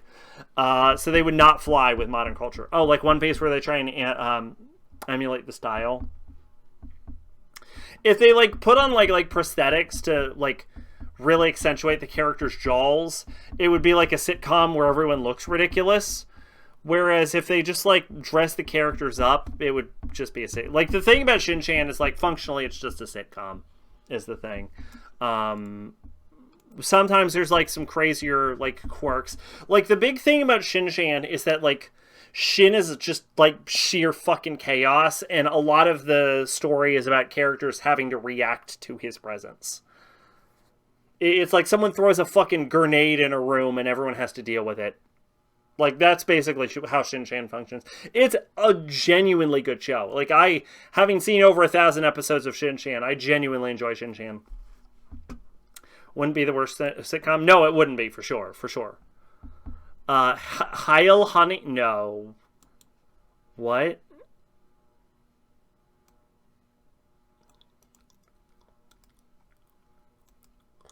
What is this made? What are you linking me? Heil Honey, I'm Home is a British... I have seen jokes about this, but I didn't think it was a real show. I thought it was just a joke show. I didn't think someone actually made it. Is a British sitcom written by Jeff Atkinson.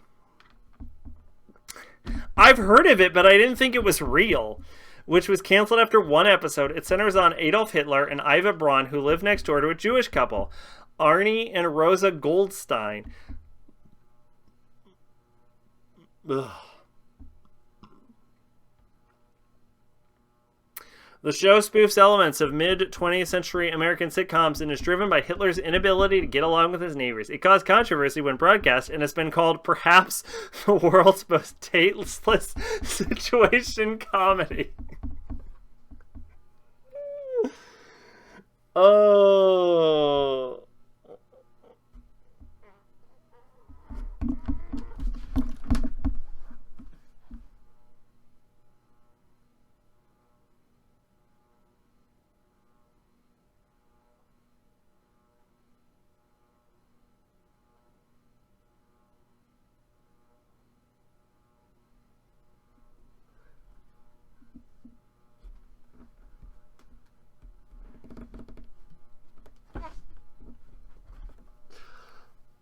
I'm alive.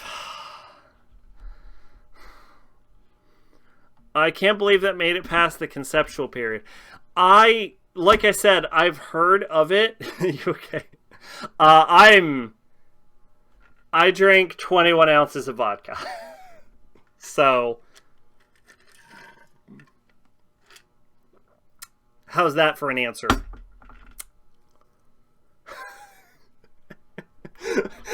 How's that for an answer? I've heard of it, but not. I didn't think it was real. I thought it was made up. I didn't think anyone actually, because it's so obviously and palpably a terrible idea that I can't believe. Rookie. Hey, I'm working on it. All right, I'm working on the. I'm an aspiring alcoholic. All right. It's probably been 2 months since I last had a drink. Actually, if we're being real.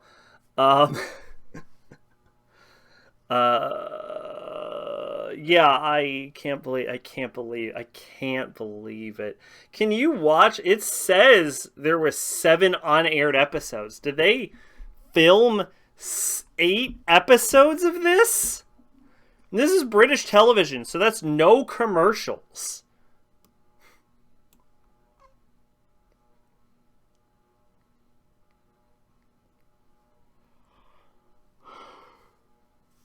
That's no commercials. That means there might be 7 episodes of Heil Honey just sitting somewhere on someone's shelf so that they can watch whatever they want. Anyway, yeah.